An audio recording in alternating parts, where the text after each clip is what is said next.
The moment I pulled out that unmarked envelope from the pile of mail, a chill ran down my spine. There was no return address, just my name scrawled in an unfamiliar handwriting. My instincts told me to ignore it, to toss it aside like any other piece of junk mail, but something compelled me to slip a finger under the flap and tear it open. "Your husband is lying to you." Those 5 words hit me like a freight train. My heart pounded as I unfolded the letter with shaking hands. More accusations leapt off the page. Details about Dexter's supposed infidelity, claims about secret meetings and hotel rendezvous. "Wake up, Renata. The truth is closer than you think." I wanted to believe this was all some cruel prank. But then my eyes landed on the phone, tucked into the envelope, a blurry image of Dexter embracing another woman. My mind whirled as I studied every pixel, desperately looking for an explanation, something to disprove what I was seeing. "Oh my God, what is this?" Dexter's voice made me jump. I spun around, the letter crinkling in my tightened grip. He had just walked through the front door after another late night at his tech startup. His eyes widened when he saw what was in my hands. "It's nothing, just some stupid joke mail," I lied, my voice trembling. He reached for the letter, but I pulled it away protectively. "Let me see." "I said it's nothing," I snapped. A dozen emotions battled within me: shock, disbelief, anger, but mostly a nagging fear that there may be some truth behind these horrific accusations. Dexter's brow furrowed with concern. "Renata, you know I would never cheat on you. After everything we've been through together, how could you even think that?" My mind rewound to the struggles we'd endured over the years, the miscarriages, the financial hardships, the nights I'd cried myself to sleep, questioning if we'd ever catch a break. Through it all, Dexter had been my rock, my shelter against the cruel world. "You're right," I whispered, forcing a nod. I'm overreacting." He pulled me into a reassuring embrace, his familiar warmth providing a momentary blanket of comfort. But I couldn't shake the feeling that things had somehow shifted between us. As I hugged him back, something felt off. That night, long after Dexter had fallen asleep, I stared at the crinkled letter and grainy photo on my nightstand. My husband, my loving, loyal husband whom I'd trusted without question, looked like a complete stranger in that damning image. I needed to know the truth, no matter how painful it might be. Over the next few weeks, I became a master of deception. I watched Dexter's every move, studiously cataloging any suspicious behavior while putting on an Oscar-worthy act that everything was normal. And there was plenty that seemed off. The long hours at his startup began stretching into the late evenings and weekends. He started placing his phone face down whenever I entered the room, quickly minimizing whatever was on the screen. And then there were the random phone calls he'd take in hushed tones, retreating to another room for privacy. "Everything okay?" I'd ask when he returned, playing dumb. "Yeah, just work stuff," he'd mutter dismissively. On the nights he did make it home for dinner, Dexter seemed distracted, his mind clearly elsewhere. I'd watch him from across the table, studying the man I used to know like the back of my hand, now a complete enigma to me. One night, after another of his extended Saturdays at the office, enough was enough. As Dexter slipped out the front door yet again, I grabbed my coat and followed a safe distance behind. I tailed him through downtown, watching as he met up with a slim brunette outside a trendy bar. She greeted him with a tight hug and a kiss on the lips. My heart shattered into a million pieces. So it was true. The letter, the rumors, all of it. Dexter, my husband of 8 years, the one man I thought I could trust without doubt, was lying to me. And not just with his words, but with his body too.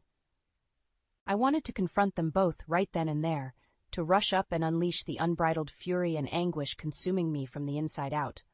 But I didn't. I watched, seething in silence, as Dexter and his mistress slipped inside the bar hand in hand. Something inside me had snapped. The veil of blissful ignorance had been brutally torn away. My faith, my love, my life with Dexter, all built on lies. When he finally skulked home in the early morning hours, I was waiting. My face a stoic mask, the letter clutched in my hand. "Where were you?" I asked, point blank.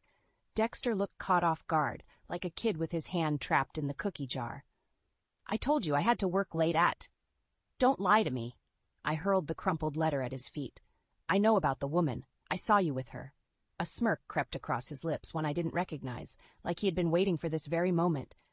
"So you finally figured it out, about damn time." My palm connected with his cheek before I could stop it. But Dexter didn't even flinch, that same smug look plastered across his face. "Who is she?" I demanded through gritted teeth. "How long has this been going on? Does it really matter?" He gave a casual shrug. "You know why people cheat, Renata? Because they've given up. On their partner, on the relationship, on themselves." His cruel words sliced me to the core.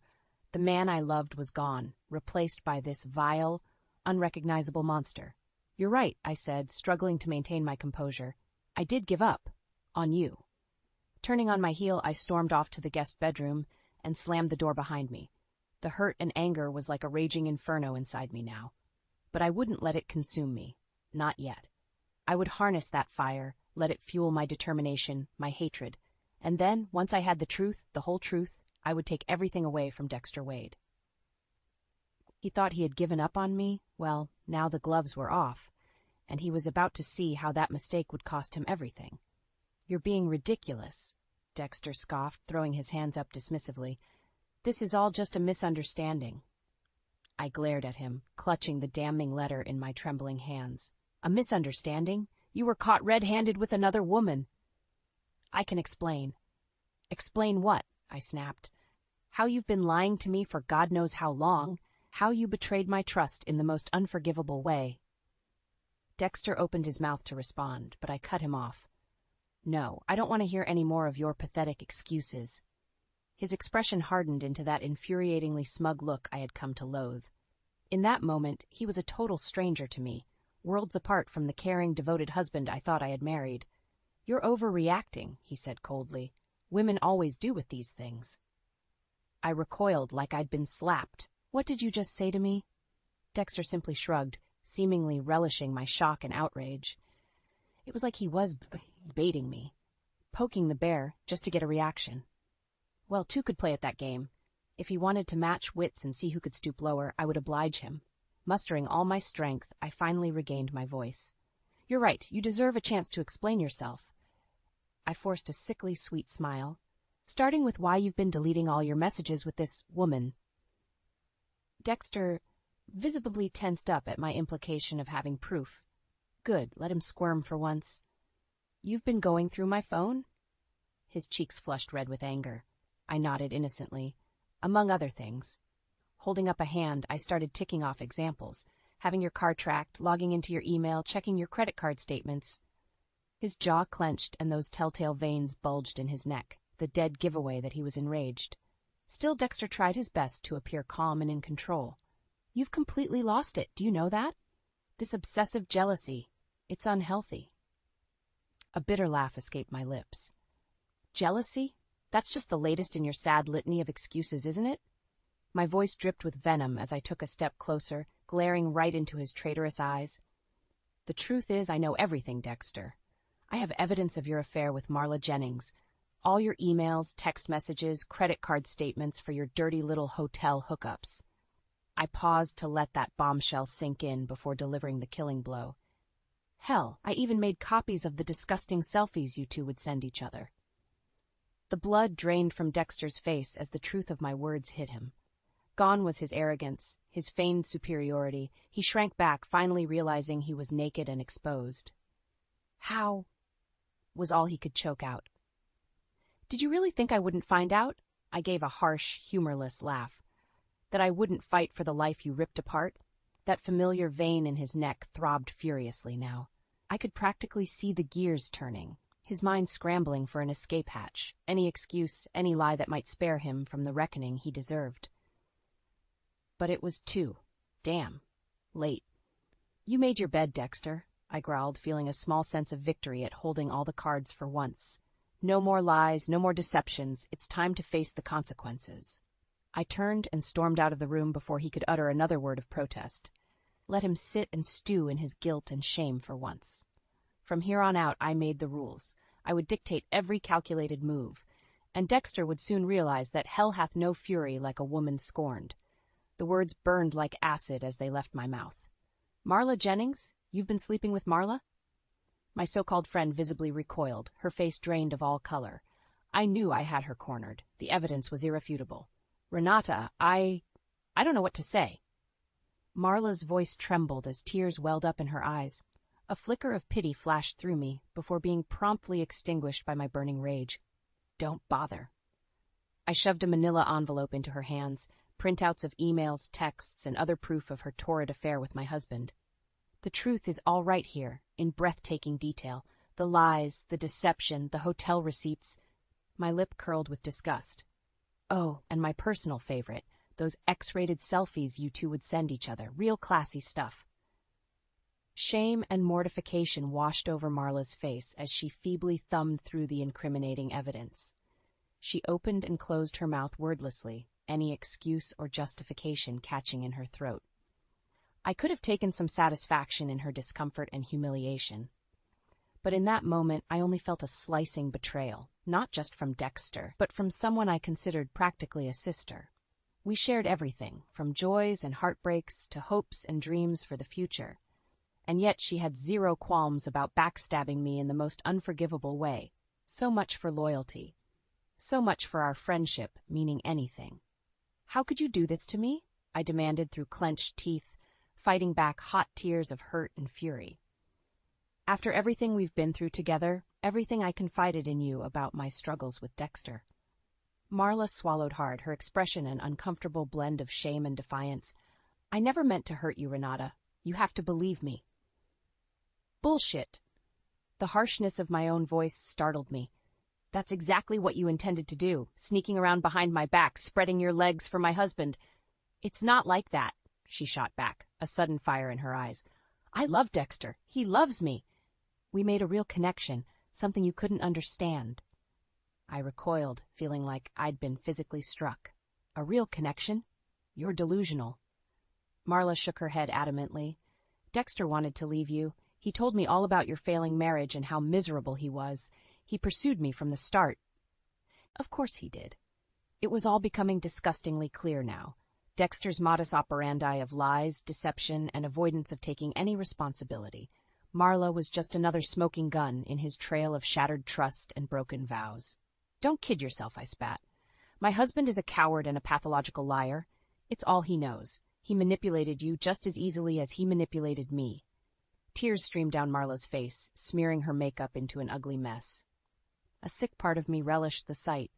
You're wrong, she croaked out weakly. We have something real. He loves me.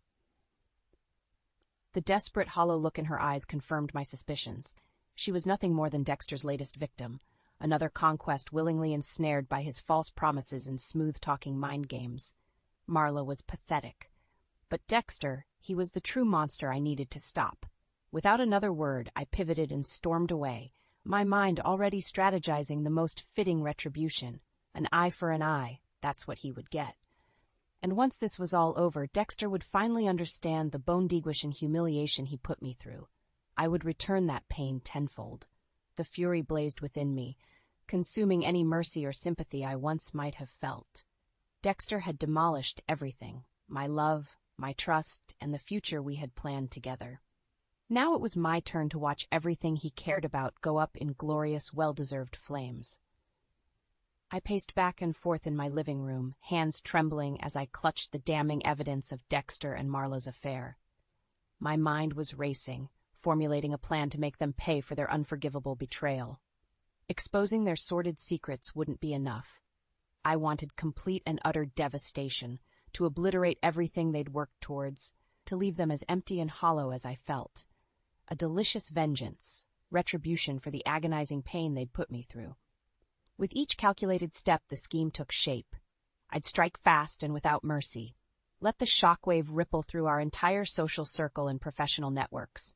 By the time I was done, Dexter and Marla's lives would be in smoking ruins. My phone buzzed, jarring me from my revenge-addled thoughts. A text from Dexter. We need to talk. I smirked, picturing the desperation consuming him now that I finally held all the cards. Let him sweat it out a little longer. Several hours passed before I finally responded with two simple words. Your office. When I arrived at Dexter's sleek tech startup, his assistant gave me an uneasy look but didn't protest as I breezed past her desk and into his corner office. He was hunched over his laptop, pinching the bridge of his nose like a man grappling with the weight of the world. "This is a professional environment," I announced coolly, making sure my voice carried. "So let's keep things professional, shall we?" Dexter flinched, clearly not expecting my detached bravado. When our eyes met, the pathetic resignation on his face almost made me smirk. Almost. "How could you do this to me?" His words were laced with quiet anguish. "To our marriage?" I arched an eyebrow incredulously. "Are you seriously asking me that question, after everything you've done?" "I never meant to hurt you," Dexter pleaded, attempting one of his charm offensives. But the act held no sway over me, not anymore. Things just got out of hand with Marla. Before I knew it, I was in too deep. Too deep. I fought back a scathing laugh at his paper-thin excuses. "You don't get to play the victim here, not after you systematically destroyed my ability to trust." My voice dripped with disdain. "Secrets, lies, cheating. That's all you know how to do, isn't it?" Pain flashed across his features, my verbal blows clearly landing. "Good. I made a mistake," he conceded hoarsely. "A horrible, unforgivable mistake. But you have to believe I never stopped loving you, Renata. You're everything to me." He reached across the desk in a pleading gesture, but I instinctively recoiled from his grasp like it was a venomous snake. "Save it," I hissed. "Your silver tongue stopped working on me a long time ago." This time, Dexter didn't try to mask the hurt etched across his face.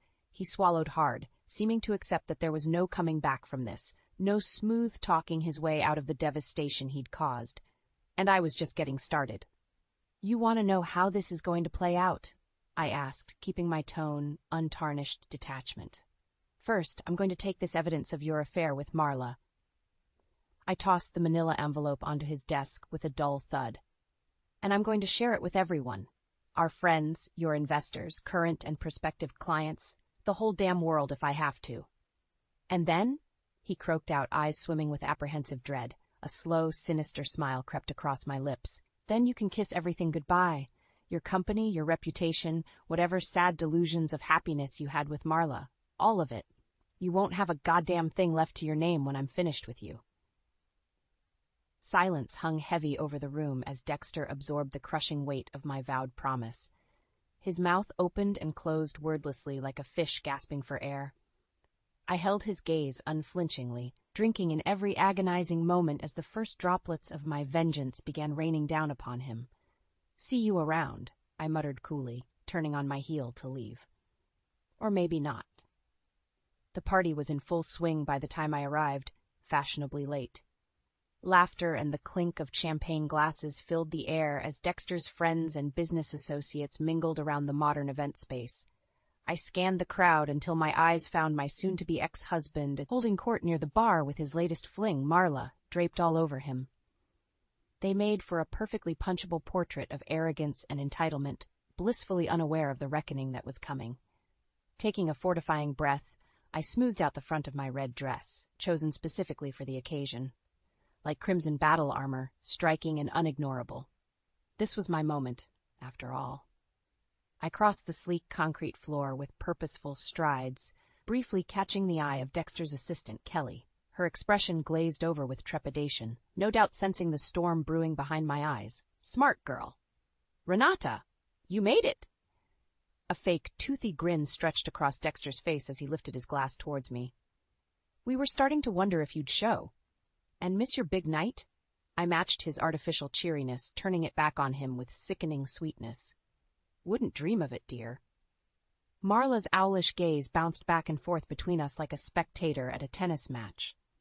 I could practically see the worry gnawing away at her. The two of us making niceties through gritted teeth, the tension crackling like lightning about to strike. A small crowd had begun to gather around us, their interest clearly piqued by Dexter and I's impromptu reunion. Let them ogle and gossip like the privileged vultures they were. Their morbid curiosity was about to be satisfied. "Well," I proclaimed loudly, forcing an exaggerated smile as I scanned the rapt faces surrounding us, "I actually have a bit of an announcement to make." Dexter's bravado faltered as our eyes met again. My cold stare sent an unmistakable message that whatever came next would not be good. At least, not for him or his lover. Reaching into my clutch, I retrieved the sealed manila envelope that had been burning a hole through my purse lining for weeks. I held it aloft, letting everyone take in the suspicious package. You see, my dearest husband here has been keeping a few secrets. I paused to allow the confused murmurs to swell briefly before continuing. Intimate secrets he's been sharing with a very close friend. Half the room seemed oblivious while the other tensed, sensing the impending bombshell about to detonate in their midst. Dexter turned toward me with panic smeared across his features, any plea for mercy dying on his lips. No mercy would be shown this night. With a series of loud rips, I tore open the envelope and began pulling out its contents. Page after page of incriminating evidence of Dexter's torrid affair with Marla. Explicit text exchanges, scandalous photos, travel records, and receipts from their tawdry trysts. You see, while I've been home picking out baby names, Dexter's been picking out baby makers, I declared in a booming voice. And wouldn't you know, he chose the brightest bulb from our inner circle to stick it to. I threw the final few photos into the air, letting them flutter down like confetti across the speechless crowd and their horrified faces. Marla let out a strangled sob, frantically grasping at Dexter, as if he could somehow shield her from the nuclear fallout she'd been complicit in creating. "You lying son of a bitch!" someone shouted in disbelief. The catcalls and mutters of disgust rolled through the stunned audience like a tidal wave. I stood there, back straight and chin high, reveling in the carnage as Dexter's world burned all around him. Finally, after weeks of meticulous planning, my revenge was complete. Spinning on my heel, I strode away from the wreckage, casting one last look over my shoulder at Dexter. The hollowed, haunted expression carving his features nearly made me crack a smile. I had warned him about the consequences of betraying me. Now he got to witness the pulverizing aftermath up close. Let him choke on the ashes of everything he'd so arrogantly squandered. His business, his status, his future with that two-faced snake Marla. It was all gone, vanished in a single glorious gasper. As for me, I was free, untethered from years of torment and anguish. Finally, at long last, the shackles of Dexter Walsh's lies had been undone. It was time to let the healing begin.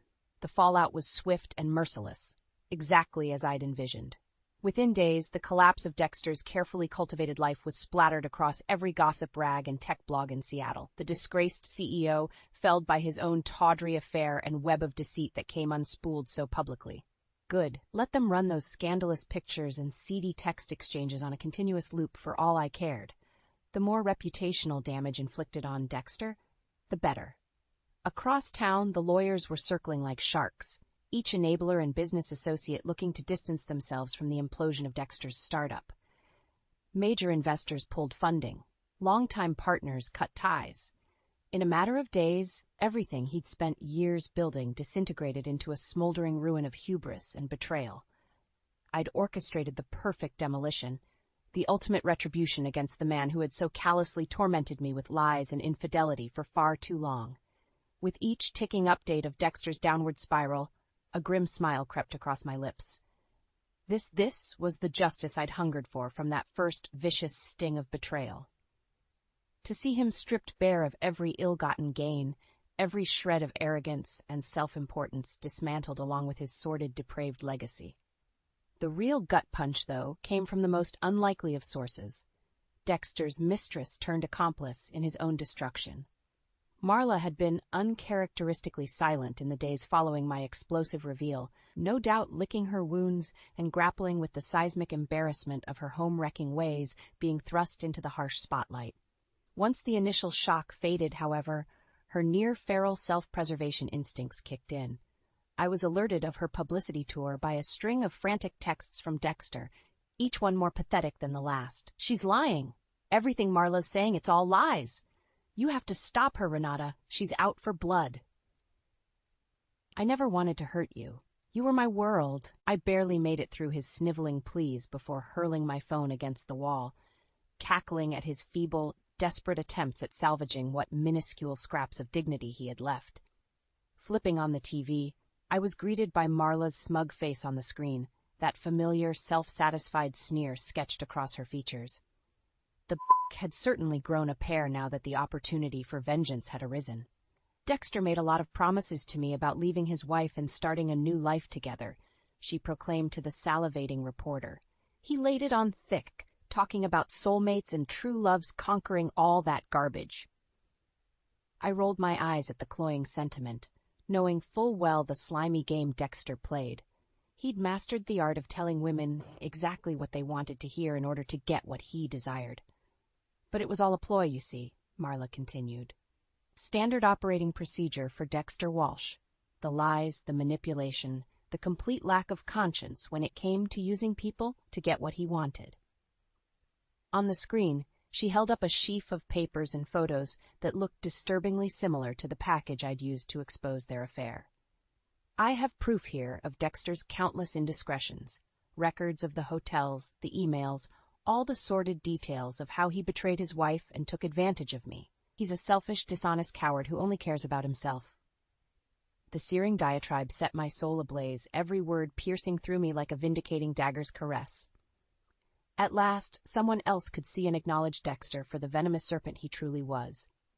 I leaned back and soaked in every lashing second of it. On the TV, Marla's face was contorted into a mask of white-hot fury, utterly unrestrained in her quest to obliterate whatever feeble existence Dexter may have reassembled. He'd played with fire one too many times, scorching both of us in ways that could never be forgiven nor forgotten. Now the burner was getting burned. A lifetime of transgressions finally catching up in one cataclysmic inferno of consequences. And I had a front-row seat to witness every glorious, well-deserved flame. You've turned into something unrecognizable. Dexter's words hung heavy in the air, more indictment than observation. His eyes bored into me with a searing intensity, as if he could somehow will me into feeling an ounce of remorse or shame. I simply shrugged, impervious to his desperate pleas for absolution. Maybe I'm just done playing the meek, subservient wife you thought you could walk all over. His face contorted with that all-too-familiar mix of rage and indignation. Is that what you think? That I looked down on you, treated you like some second-class citizen? Rolling my eyes, I shot back without missing a beat. Your actions spoke louder than any of your lies or hollow apologies ever could, Dexter. You don't get to be the victim here, not after everything you put me through. He opened his mouth to protest again, but I silenced him with a raised hand. Save it. I'm done caring about your justifications or what delusions you've cooked up to absolve yourself of guilt. My voice was a razor's edge, daring him to challenge me further. The papers have been signed, the given. It's over. Dexter's shoulders slumped in defeat. In that moment, he looked every bit the haunted, broken husk of a man his actions had reduced him to. Good. Let him marinate in the consequences he so richly deserved. I turned on my heel, leaving him to stew in the wreckage of his ruined life. Outside, the crisp spring air filled my lungs, reinvigorating and purifying with each deep breath. After months of anguish and despair, the shackles had finally been cast off. Dexter no longer had any hold over me or the power to inflict any more damage. His humiliating downfall and loss of reputation were the ultimate form of recompense, a scorching case of karma come full circle. In the coming days and weeks, I focused on rebuilding, renovating the house to depict my fresh start, cleansing every last remnant of Dexter's stain from the home we'd once shared. Our twisted marriage had been corrosive, near fatal to my sense of self-worth and identity. But now, alone and unshackled by his toxic influence, I was reclaiming it all. My friends and family rallied around me, offering sympathies and support, though I waved them off with polite yet firm dismissals. I didn't need their pity.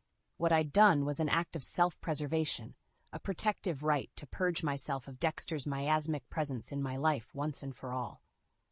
In time, the calls from reporters and paparazzi grew less frequent as my role in Dexter's spectacular downfall became old news, eclipsed by fresh scandals and salacious stories. My name faded from the spotlight just as I preferred it, quietly, anonymously receding into the background as an unassuming graphic designer once again. Dexter, on the other hand, would never have that privilege, not after the way his personal depravities had been laid startlingly bare before the world. Disgraced, destitute, and most unforgivably alone. Deserted by his fair-weather friends and opportunistic leeches the moment his status and wealth evaporated. Only Marla remained, and even her continued involvement was undoubtedly self-serving, a final act of vengeance before disappearing into oblivion as well. 6 months after our divorce was finalized, I received a letter, an unsigned, handwritten plea for forgiveness and understanding. Even without a name attached, I recognized Dexter's distinctive scrawl immediately, that same elegant penmanship which had once professed eternal devotion and fidelity, until his pretty words curdled into lies and infidelity. I didn't bother opening the letter, merely tossed it into the crackling fireplace and watched the pages curl and blacken as the carefully inked epithets turned to ashes. No more words, rationalizations, or empty promises. Dexter had gambled everything for his tawdry indiscretions, and the house had folded around him. He was the architect of his own devastation and karmic reckoning. All that was left for me was to let the purifying flames run their course, scouring away the last vestiges of his poisonous influence over me. From those smoldering embers I would be born anew, emboldened, resilient, and finally free. The rest of my life was awaiting, full of infinite possibilities, uncompromised by Dexter's shadow, and I had no intentions of looking back any longer. Welcome to Lost Relation Chronicles. Gary woke up from a dream, though as usual, the details were lost to him. He just knew he had dreamt something, but the specifics were out of reach, like sand slipping through his fingers. It was always like that. He never could recall his dreams. He lay there for a few moments, then rolled out of bed, heading for the bathroom. After using the toilet, he felt good, really good, in fact. Another day where he didn't need his medication. That thought made him chuckle. Opening the medicine cabinet, he looked at the familiar bottles. The pills lined up neatly, waiting for him. But he wasn't like the others he saw at the doctor's office. The people with the vacant stares and the sad, hollow eyes. He didn't hear voices, and he wasn't depressed. No, not like them. His next appointment was a few days away, so he knew he'd have to start taking the pills again soon. But not today. Today, he was in control. After showering and shaving, he stood in front of the mirror, studying his reflection. He asked himself, what face do I want to wear today? He practiced a few expressions, trying on different versions of himself, like a man choosing the right suit for an occasion. Finally, he settled on a face he liked, the perfect blend of confidence and calm. He got dressed and made his way to the kitchen, where he fixed himself a simple bowl of cereal.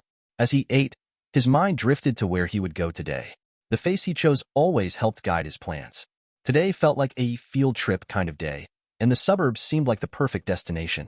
They were peaceful this time of year, a nice place for some quiet contemplation. He placed the empty bowl in the sink, leaving the washing up for later. Right now, he had more important things to plan. He walked into the living room and grabbed his tool bag from beside the couch. Sitting down, he pulled out his map, unfolding it carefully. Small red dots were scattered across various locations, each one holding a memory for him. His eyes traced over the marks before landing on one spot, Sundale, a place he hadn't visited yet. A smile crept across his face as he folded the map and slid it back into the bag. Standing up, he walked over to the full-length mirror by the door. He stripped down to his shorts and admired his reflection. He flexed, appreciating the toned muscles, the strength that hid beneath his otherwise unassuming appearance. He was tougher than he looked, and he liked it that way. His mind flashed back to 2 days ago, at the martial arts studio. He'd been feeling just as good then, practicing kicks and body punches on the heavy bag. But then Ronald had come over, pushing him aside to take over the bag. "Excuse me, I was using that," Gary had said, keeping his voice polite. Ronald, a black belt, had sneered at him. "No belt? If you want a beating, just keep talking." Gary had grabbed Ronald's arm mid-punch, holding it in a firm grip. Ronald had glared at him, shaking his arm free. "Have you lost your mind, fool?" Gary didn't answer then. He didn't need to. He just smiled. Gary said again very politely, "I was using that bag. I would like to finish my workout." The instructor saw something was going on, so he walked over. He stood there a moment with his hands on his hips and asked, "What is going on, you two?" Without taking his eyes off Ronald, Gary said, "I was using the bag. He came over and pushed me out of the way. All I want to do is finish my workout and then go home. He can use it as much as he wants then." The instructor looked at Ronald and said, "That seems reasonable to me. Do you have a problem with that?" Ronald looked at the instructor and said, "He's a no belt. I am a black belt. He should give way to his superiors," as he pointed to Gary. The instructor raised his eyebrows in surprise. He looked at Ronald and said, "I have tried and tried to teach you the reason for martial arts. It is not to bully people. It is for self-defense only and to help those who are not as strong as you. But I haven't been able to teach you that. Maybe it is time you learn your mouth can get you into big trouble. Ronald looked at the instructor with a bit of surprise on his face. He didn't know what he was getting at. He thought the instructor was going to challenge him to a fight or something like that. While he was a black belt, he wasn't sure he could take the instructor and didn't want to find out. The instructor looked at Gary and said, "You up for this?" Gary just smiled and nodded his head once. Ronald looked from the instructor to Gary and back, then smiled in understanding. The instructor called all of the students and put them in a circle. He looked each one in the eye and said, "I don't teach martial arts so you can bully people. When you get the higher belts, I expect a certain level of mental and physical restraint. What we have here is a man who earned his black belt a while ago. While he has the necessary physical skills, he still hasn't learned the mental restraint that goes with those skills. I have tried to teach you to use your skills to help people, not hurt."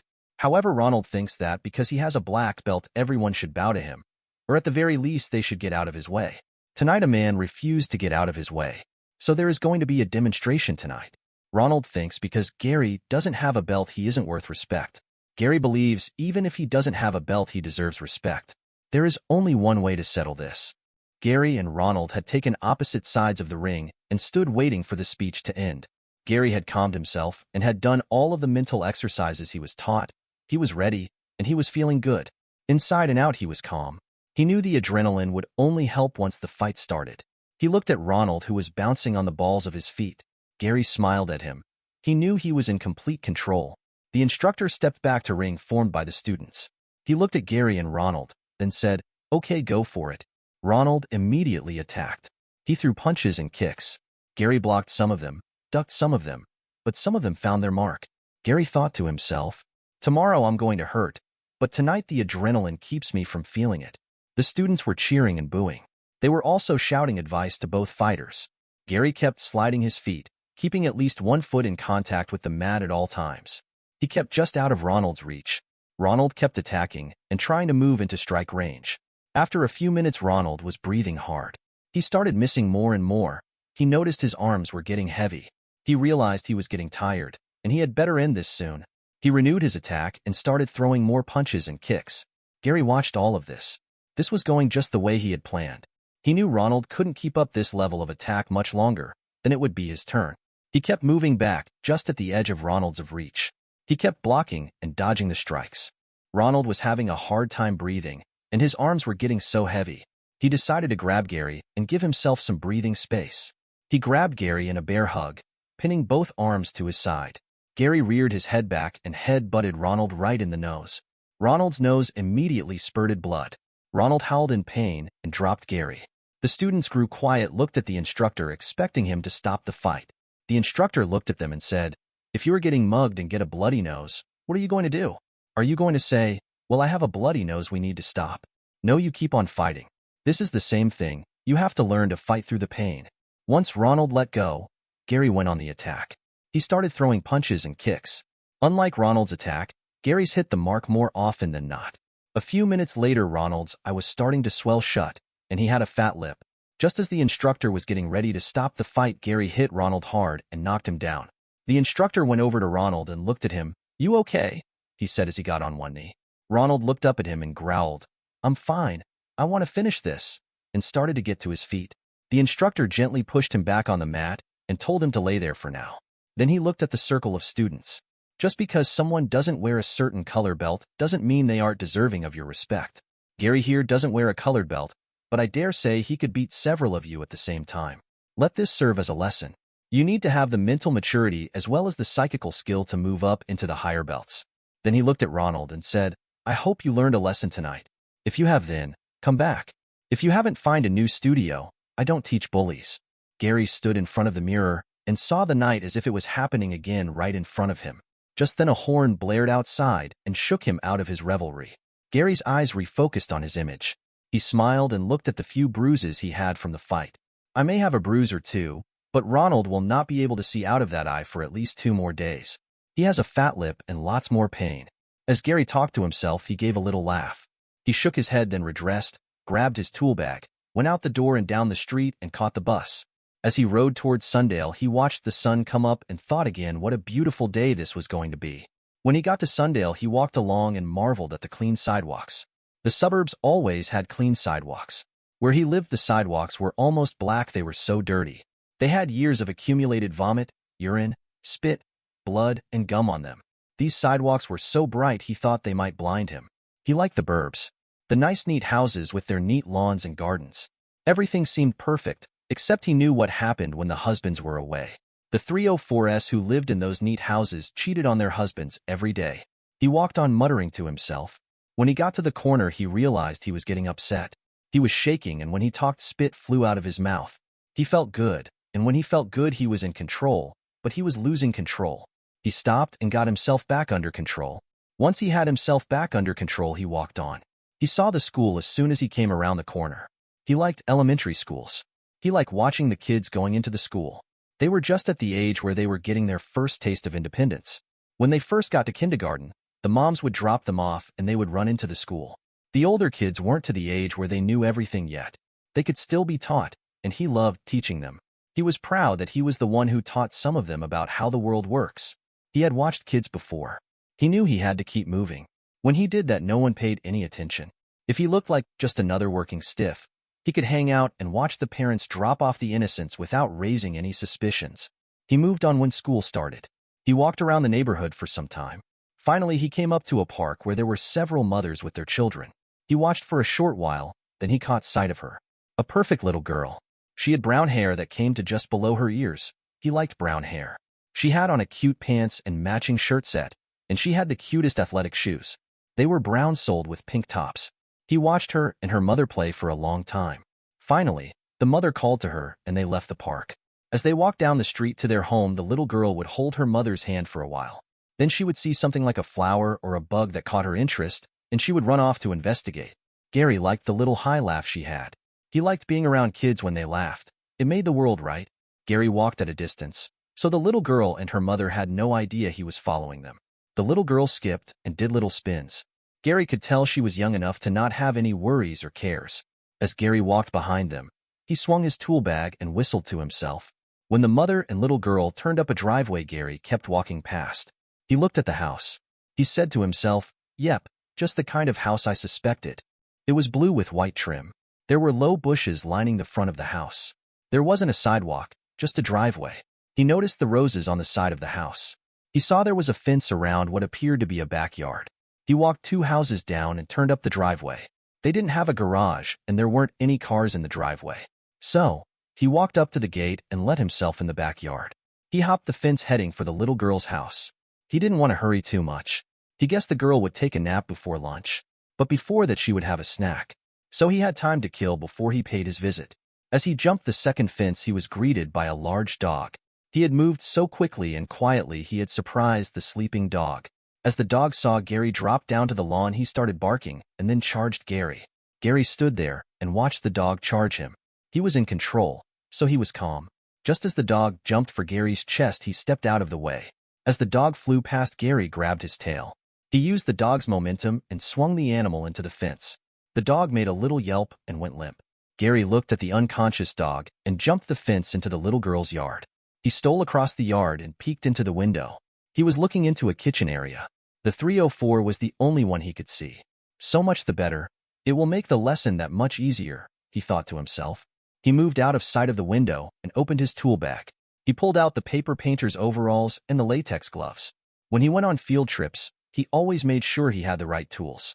He slipped into the overalls and gloves. He watched CSI so he knew what the police would be looking for. He was sure not to step into the dirt, that way they wouldn't have footprints to make plaster casts of. He smiled to himself. He was in control. He grabbed his tool bag and moved up to the window again. He looked in and almost cried out. The 304 was kissing some guy in the kitchen. Here she was, getting ready to do some guy in the kitchen while her husband worked hard to make money. Gary sat there for a minute longer, feeling his rage growing. I'm really going to like giving this lesson, he thought to himself. He reached into his tool bag and got his lockpick. When he opened the door, he was sure the 304 and the man hadn't heard him. As he moved into the kitchen, he grabbed his sap from his tool bag. What he saw almost made him gag. The 304 was up against the counter with the guy leaning in and kissing her. At least they both had all of their clothes on. He wasn't sure he wouldn't have thrown up if they were naked. The 304 opened her eyes just in time to see him bring the sap down hard on the side of the guy's head. She screamed as the man gave a little grunt and slid to the floor. Gary dropped his bag and grabbed her by the throat with his left hand. He pushed her up against the cabinet and squeezed. She struggled and grabbed his hand, trying to pry his hand loose, but he was just too strong. He liked watching the faces of the 304s as they realized they were paying for their lifestyles. The 304's eyes bugged out. Her face turned a reddish purple, and she tried to gasp for breath. Gary kept up the pressure until she stopped struggling. He pulled his hat away, and she slid to the floor. Gary knew she wasn't dead yet, just out due to lack of oxygen. He put his sap back in his tool bag and pulled out his knife. He lovingly looked at the thin chrome blade. It was made for just this type of work. But before his knife could do its work, he needed some items. He looked around and found the drawer the 304 kept her dish towels in and pulled several out. Now, he was ready. He felt for the man's pulse on the side of his neck. Gary coved the man's neck with 2 of the towels. Then Gary slid the blade into the artery pulsing under his fingers, blood immediately squirting out. Gary smiled. This was a trick he learned a long time ago. When an artery is cut, blood gets everywhere unless you cover it up. The first time he did this, he was covered in blood. He had to take a shower before he could leave the house. Then he moved to the 304. Her breathing was shallow and rapid, so she was still alive, he observed. He repeated the process with the towel and knife. As he stuck the knife in her neck, her eyes flew open. Gary immediately sat on top of her to keep her from moving. He wasn't worried. It would only take a few minutes before she was out for good. After all movement stopped, Gary got up and washed the knife in the sink. Cleanliness is next to godliness, he said out loud to himself. Then he pulled off the coveralls and gloves. He put them in a plastic garbage bag he had pulled from his tool bag. He put a clean pair of gloves on. He had done this so many times it was second nature to him. He was sure he wouldn't leave anything behind that would lead to him. He looked at the pair on the floor. The blood had pooled around them in a large puddle, so he couldn't walk over to them and close their eyes. As he looked, he noticed the 304's face showed surprise and fear. He hoped the look would freeze on her face forever. He wanted people to know what happens to women who bang other men while their husbands are away. He walked through the living room toward the front door. As he walked through the room, he looked around at the furniture and pictures. A picture on the bookshelf caught his attention. He walked over to look at it. When he got close enough, he let out a little laugh and had a sheepish grin on his face. He noticed a man, woman, and little girl in the picture. The man and woman were standing on either side of the little girl. Gary saw the man and woman were the ones in the kitchen. Oops. I guess she was just having a little daytime fun with her husband, he said with a little laugh. Then getting serious, he said, but she was probably screwing every guy she could. That's what 304's do. He picked up the phone and dialed 911 and left it off the hook. He knew the police would send someone by to check out the call. He left the front door open a little bit. That way the police would get suspicious and look around. He wants them to find the people in the kitchen before the little girl did. As he walked toward the bus stop, he whistled a peppy little tune. He felt good about this field trip. The little girl would learn not to be a 304 like her mommy, and the 304 wouldn't be able to cheat on her husband anymore. When he got home, he grabbed his martial arts uniform and headed to the studio. He needed a good workout, and he had some classes to teach tonight. When he got to the studio, he started working out. After a field trip, he was at his best. Also, he had lots of extra energy to burn off. He looked around for Ronald. If he came in, Gary would give him lots of room. Gary wasn't interested in a fight. He was feeling good and didn't want anything to spoil the mood. When the studio closed, he went home. Now I have other appetites to satisfy, he said to himself as he took his shower. After his field trips, he liked to find his girlfriend, Candy, and spend the evening with her. She was the only one who could satisfy the feelings he had right now. As he was drying off after his shower, he looked at his medication again. He looked in the mirror and said, I feel good. I went on a field trip today. I have put the other face away and don't need to get another one. I'm going to see Candy, so I don't need those tonight. Maybe tomorrow. He went to his closet and found the best jeans and shirt he had and went out. He went to the spot Candy usually hung out, and it didn't take long before he spotted her getting out of a car. He went to her, and since he was her favorite, they went right to her room. As Gary lay there in the afterglow of one of the greatest days he had ever had, he thought, okay, this is the day. I'm going to ask her to marry me. As Candy lay on her side facing away from him, he asked her, don't you have to get back to work? When I'm with you, I can take the night off. Now go to sleep. I'm tired. I just want to help you with the rent and stuff like you said. I want to ask you something. Do you love me? Candy sighed and barely awake answered, of course I love you. Gary gathered up his courage and asked, then will you marry me? When Candy answered, her voice was just a whisper, but you could still hear the irritation in it. Yeah, whatever. Now would you just go to sleep? Gary's heart swelled. The woman he loved with all of his heart, and who loved him with all of her heart, was going to marry him. He lay in the semi-dark thinking of all the things that needed to be done. First, he had to get a ring. He knew a pawn shop he could get the ring from, so that was one thing done. As he was going over the details for their wedding, he drifted off to sleep. He awoke early as usual and left the room very quietly. He didn't want to wake Candy. She worked nights in customer service and needed her sleep. He went home and got his money. He looked at the medications again and decided he didn't need them. He wasn't hearing voices or seeing things, so he wasn't crazy. Anyway, the stuff made him tired, and he didn't like feeling that way. After the field trip and the night with Candy, he felt he was on top of the world. He went to the pawn shop and talked to the owner. The owner was very helpful, and they settled on a small diamond for a price he could afford. Afterward, he went to the studio and worked out a bit. Ronald showed up, but kept his distance. Gary was thankful for that. He didn't want trouble with Ronald tonight. He thought to himself, I'm going to have to do something about Ronald someday. Maybe a field trip. He only stayed about 2 hours and had someone else teach his class. He went home, took a shower, and went to look for Candy. When he couldn't find her, he found her friend Tiffany. Hey, where can I find Candy? Tiffany looked at him with a mixture of surprise and sadness. Sweetie, don't you know? Don't I know what? Gary said. Mr. Brown called for her today. No one has seen her since. You didn't hear this from me. Mr. Brown likes it rough, and I think he got too rough and killed her. But like I said, you didn't hear that from me. Understand? Gary stood there stunned. He couldn't believe what Tiffany had just said. His brain heard the words, but just couldn't process them. Hey, did you just hear what I said? I said you can't tell anyone what I just said. Tiffany looked at him with a worried expression on her face. Gary got control of himself. He stood there another minute and gathered his thoughts. Then he looked at Tiffany with a face devoid of emotion and said, I heard you. Don't worry, I won't tell anyone. Tiffany tried to light a cigarette, but her hands were shaking too much. Thanks. I know you felt something for Candy. I'm sorry to be the one to tell you. Gary knew what he had to do. This thought came as clear as when he got them for his field trips. This was the woman he loved. The woman who would have his children. They were going to move out of this area of the city. They would find somewhere nice. With his disability pay and the money she made from her customer service job, they could make it. He started walking home. He knew who Brown was. He was a dirtbag drug dealer. First thing he had to do was go home and put on the correct face. Then he had to find Chimes. Chimes was Lola's manager. He carried a Bell's keychain in his pockets, so he jingled all the time. Gary opened the door to his apartment. Whenever he walked in, he felt safe. This was his sanctuary. Whenever he was inside, he could be himself. He didn't need to put on a face. He never felt more in control than he did now. He looked in the mirror and decided on the face he was going to put on. He had a plan, and this face was just the right one. He grabbed his tool bag and walked out to the street where he thought he would find Chimes. He figured Chimes could lead him or show him where Brown was. He asked a few of Chimes' employees where he could be found. One girl told him she thought he was at the coffee shop down the street. He walked on the opposite side of the street from the coffee shop. The street lights had been knocked out by the drug dealers, so the whole street was in shadows. He melted into a doorway across from the coffee shop and looked in the big front window. He saw Chimes sitting with Brown in a booth near the back. Between the front door and Brown were two rough-looking thugs. Gary knew these must be Brown's bodyguards. He gripped his tool bag tightly and walked across the street. He opened the door and walked in.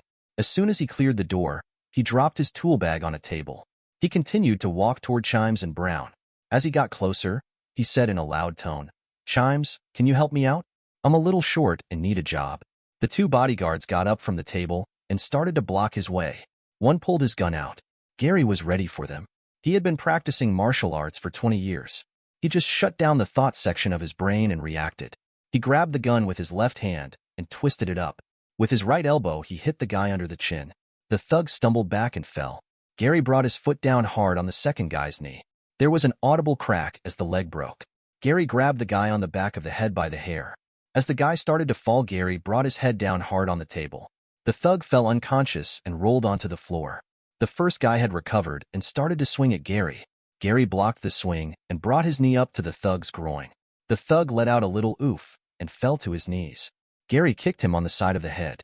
He fell over unconscious, still grabbing his groin. The whole fight had taken no more than 10 seconds. Brown started to pull his gun, but Chimes stopped him.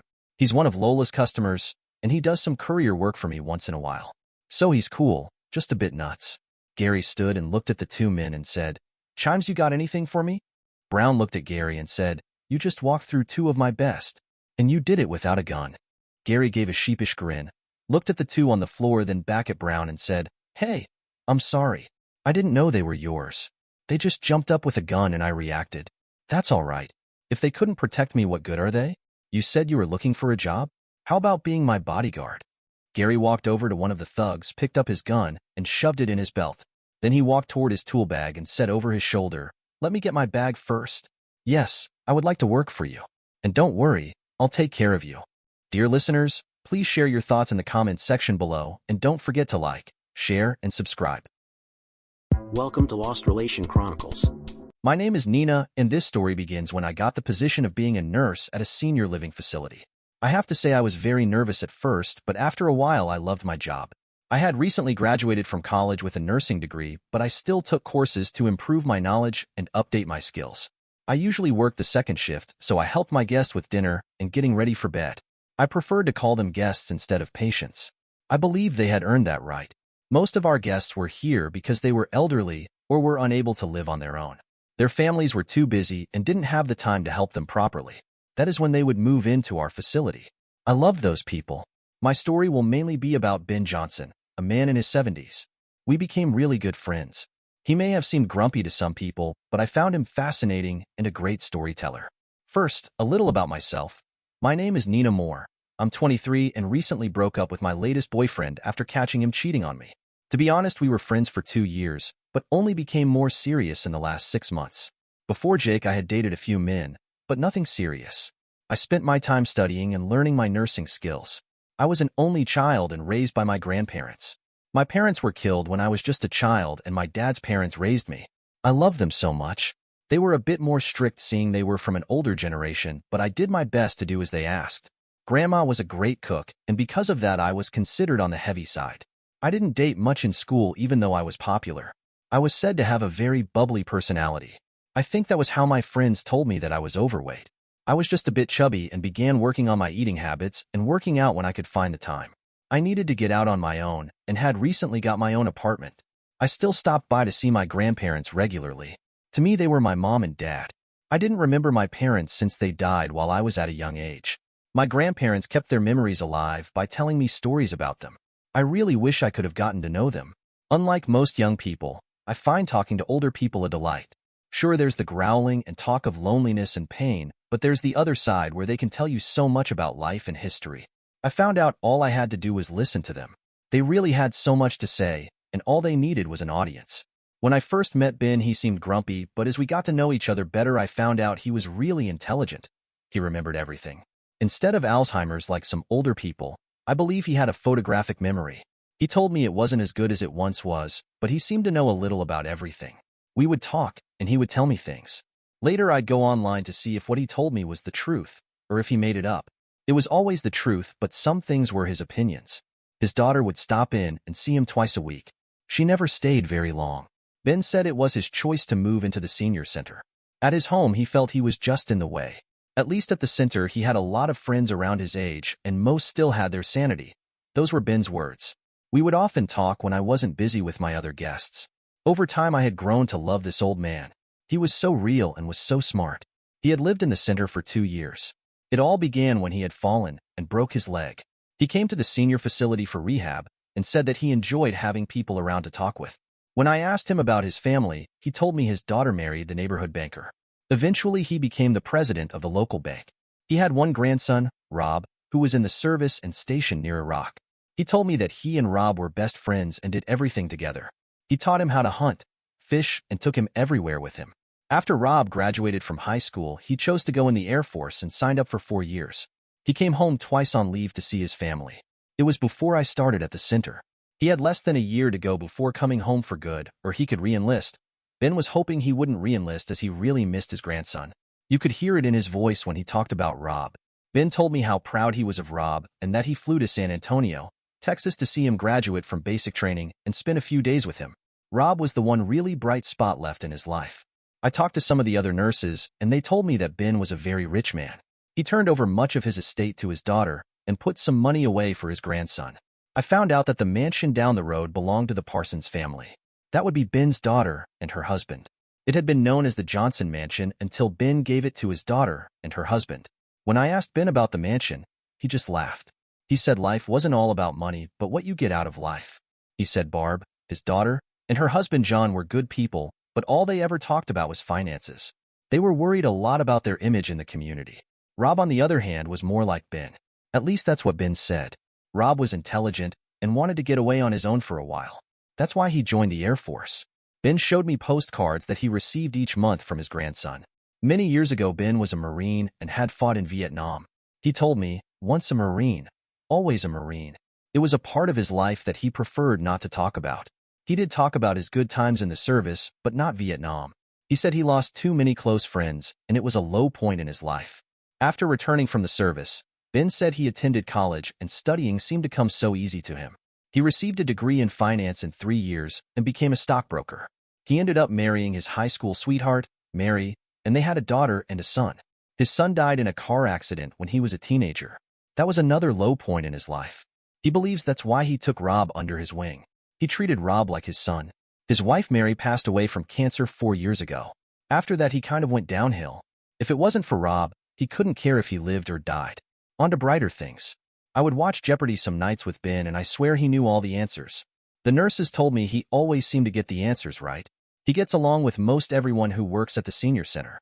What he doesn't like is if someone treats any of the patients like second-class citizens. He pays for his room and board himself. He doesn't use any social services.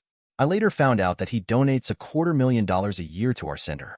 Needless to say, if someone wasn't treated nicely, he had the clout to do something about it.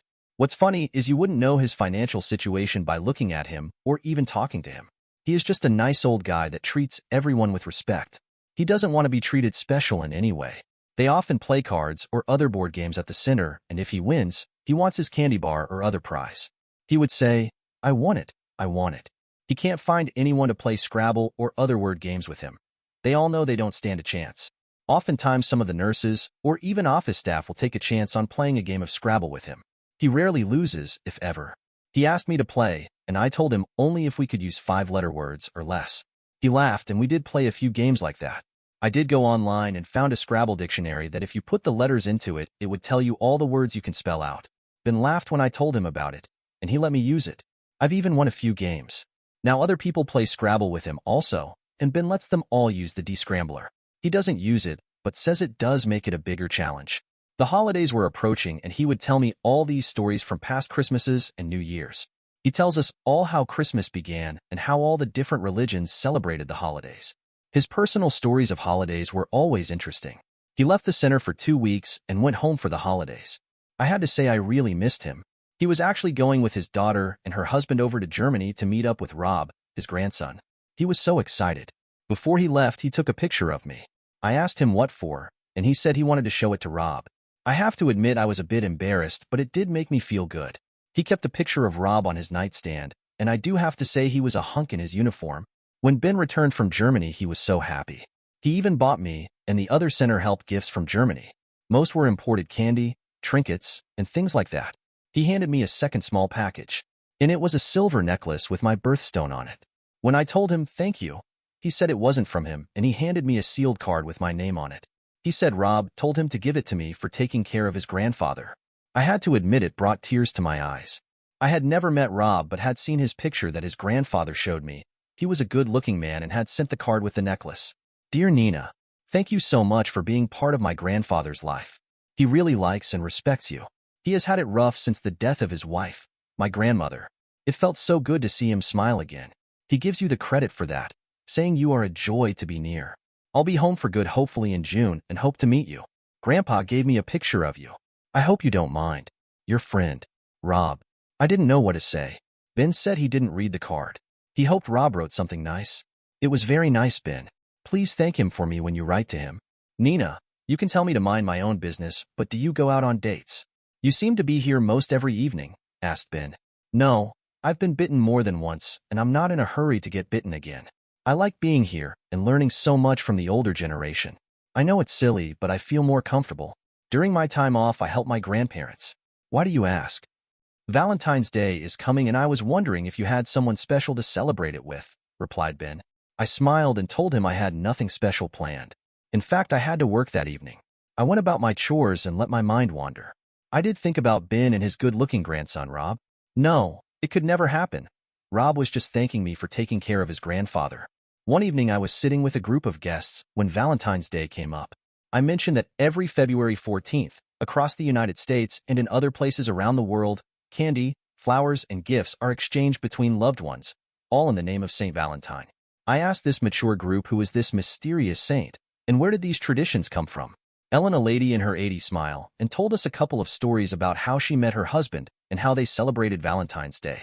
A number of the guests told stories from Valentine's Day past. It was great listening to all the stories. Ellen asked Ben how he celebrated Valentine's Day when he was younger, and instead of telling about his experiences, he explained the legend of Saint Valentine and the history of Valentine's Day.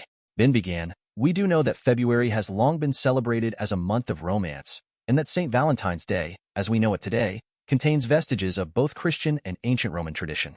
But who was Saint Valentine, and how did he become associated with this ancient rite? The Catholic Church recognizes at least 3 different saints named Valentine or Valentinus, all of whom were martyred. One legend contends that Valentine was a priest who served during the 3rd century in Rome. When Emperor Claudius II decided that single men made better soldiers than those with wives and families, he outlawed marriage for young men. Valentine, realizing the injustice of the decree, defied Claudius and continued to perform marriages for young lovers in secret. When Valentine's actions were discovered, Claudius ordered that he be put to death. Ben, we understand that you know a lot of history, but we want to know any celebrations that you might remember from your past, said June, another guest. You must have some personal memories. Ben continued, there are other stories that suggest Valentine may have been killed for attempting to help Christians escape harsh Roman prisons, where they were often beaten and tortured.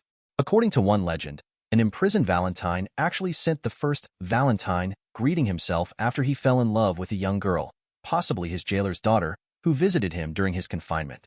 Before his death, it is alleged that he wrote her a letter signed, "From your Valentine," an expression that is still in use today. June and Ellen were getting aggravated with Ben. Ellen said, Ben, we all know some history. I know that Americans began exchanging handmade Valentines in the early 1700s. In the 1840s, you probably didn't even know that Esther A. Howland began selling the first mass-produced Valentines in America. Howland was known as the mother of the Valentine, made elaborate creations with real lace, ribbons, and colorful pictures known as scrap. Today, according to the Greeting Card Association, an estimated 1 billion Valentine's Day cards are sent each year, making Valentine's Day the 2nd largest card-sending holiday of the year. Also, in case you didn't know, women purchase approximately 85% of all Valentines. Ben started laughing. I love you women. You're not afraid to speak up and tell it like it is. I'll tell you a couple of stories that I'll always remember. I looked around and everyone was waiting to hear Ben's story. Ben talks about a lot of things, but never much about his past. There must have been 10 of us sitting there telling stories. Ben began his story. When I was in high school, I had a crush on Mary. We did end up getting married. I could see a smile cross his face. You could tell he really loved her. Harold Andrews also liked Mary. I was a bit more shy than Harold, so it was hard for me to talk to Mary. I would often buy her chocolate candy and put it on the edge of her desk when we went outside at lunchtime. When we would come back in, it was always gone. I knew it was Harold who always took it. He would either eat it or give it to Mary saying it was from him. So, what did you do? Blurted out a smiling Ellen. Well, Valentine's Day was coming up, so I bought her an extra large box of individually wrapped chocolate candy. I also bought a box of X-Lax. You know, the kind that helps give you the shits. Everyone was laughing. They knew what was coming up.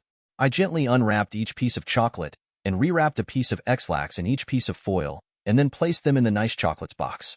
When everyone was leaving for lunch, I noticed Harold was still in the room. So I acted like I didn't see him and placed the box of chocolates, really X-Lax, on Mary's desk and went outside. Ben started laughing. Come on, Ben, what happened? Did Harold take the candy? What about Mary? What would have happened if she would have ate the candy? Asked Ralph, one of the guests.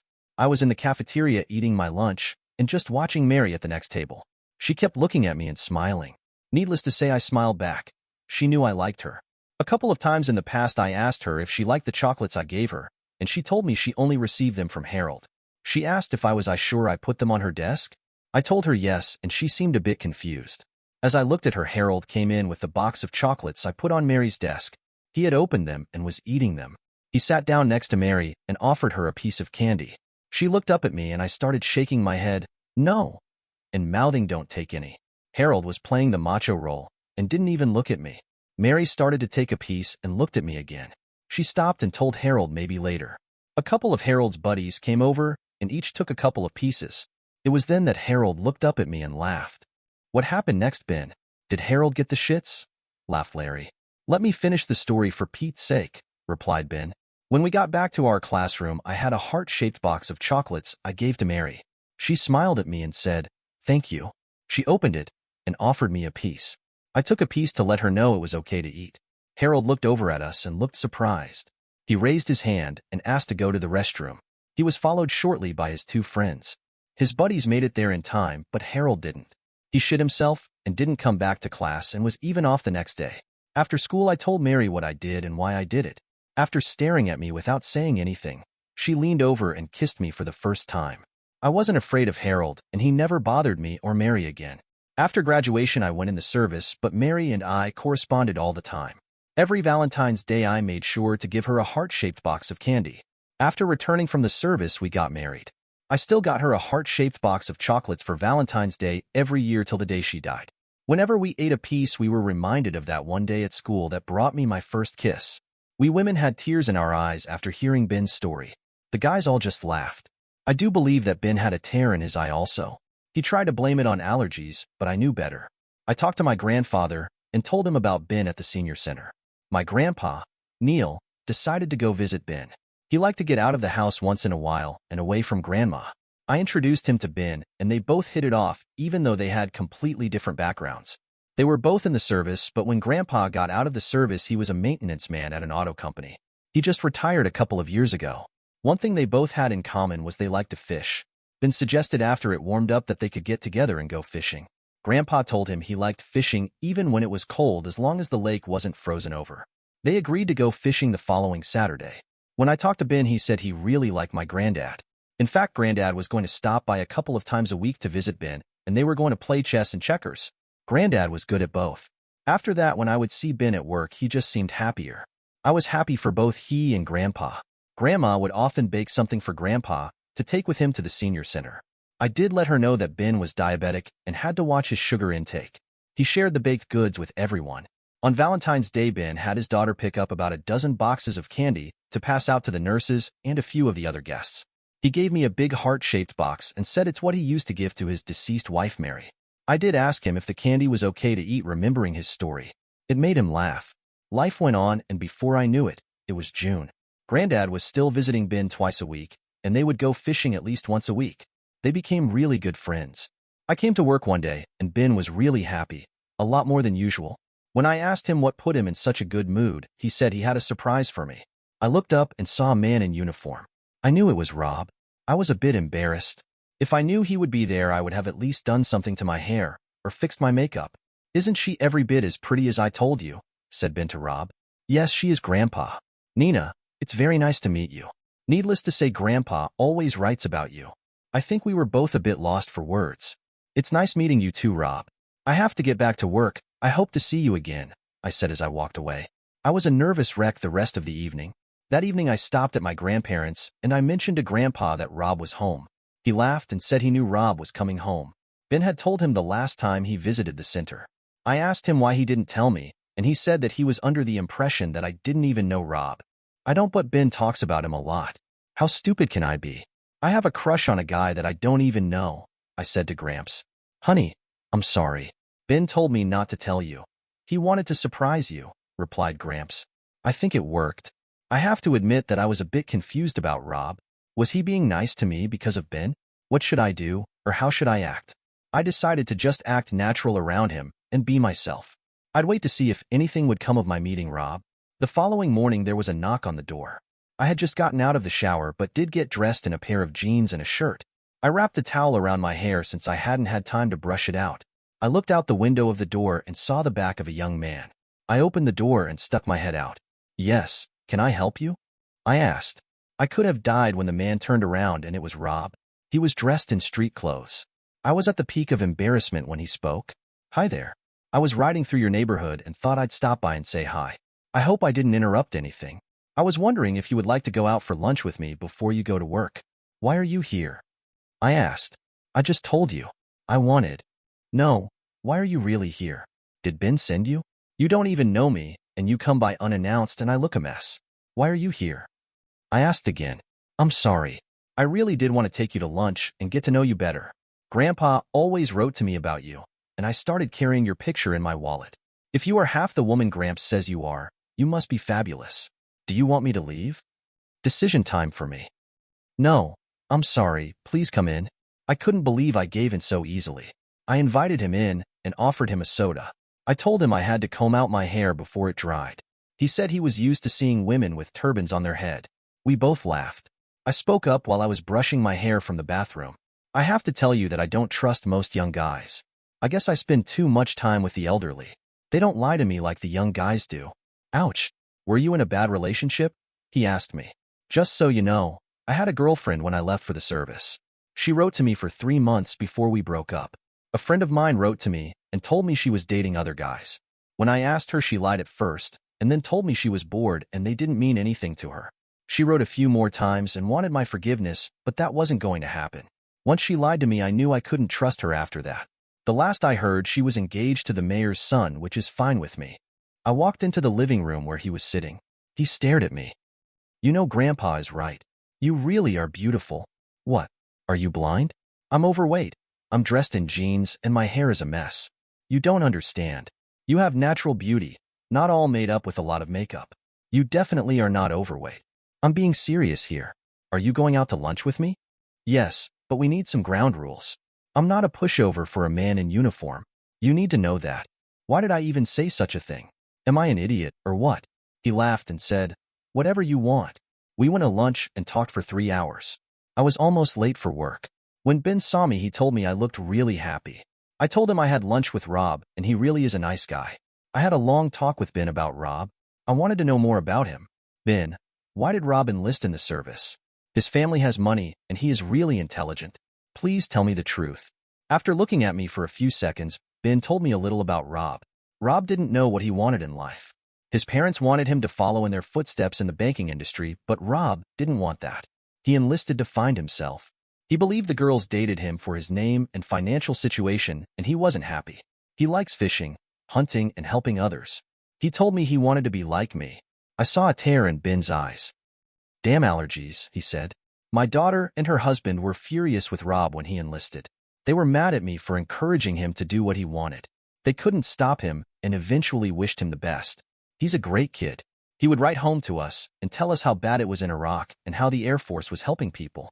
He really felt good about it. He even thought of re-enlisting, but I mentioned that we missed him and I had a girl for him to meet. You didn't. Oh my God. I'm so embarrassed. I hope he knows I had nothing to do with it. Ben was laughing. It made me start laughing. You're a good person, Nina. You're beautiful, intelligent. You have a heart of gold and would be a great catch for any man. Don't let anyone tell you differently. It's why I sent your picture to Rob.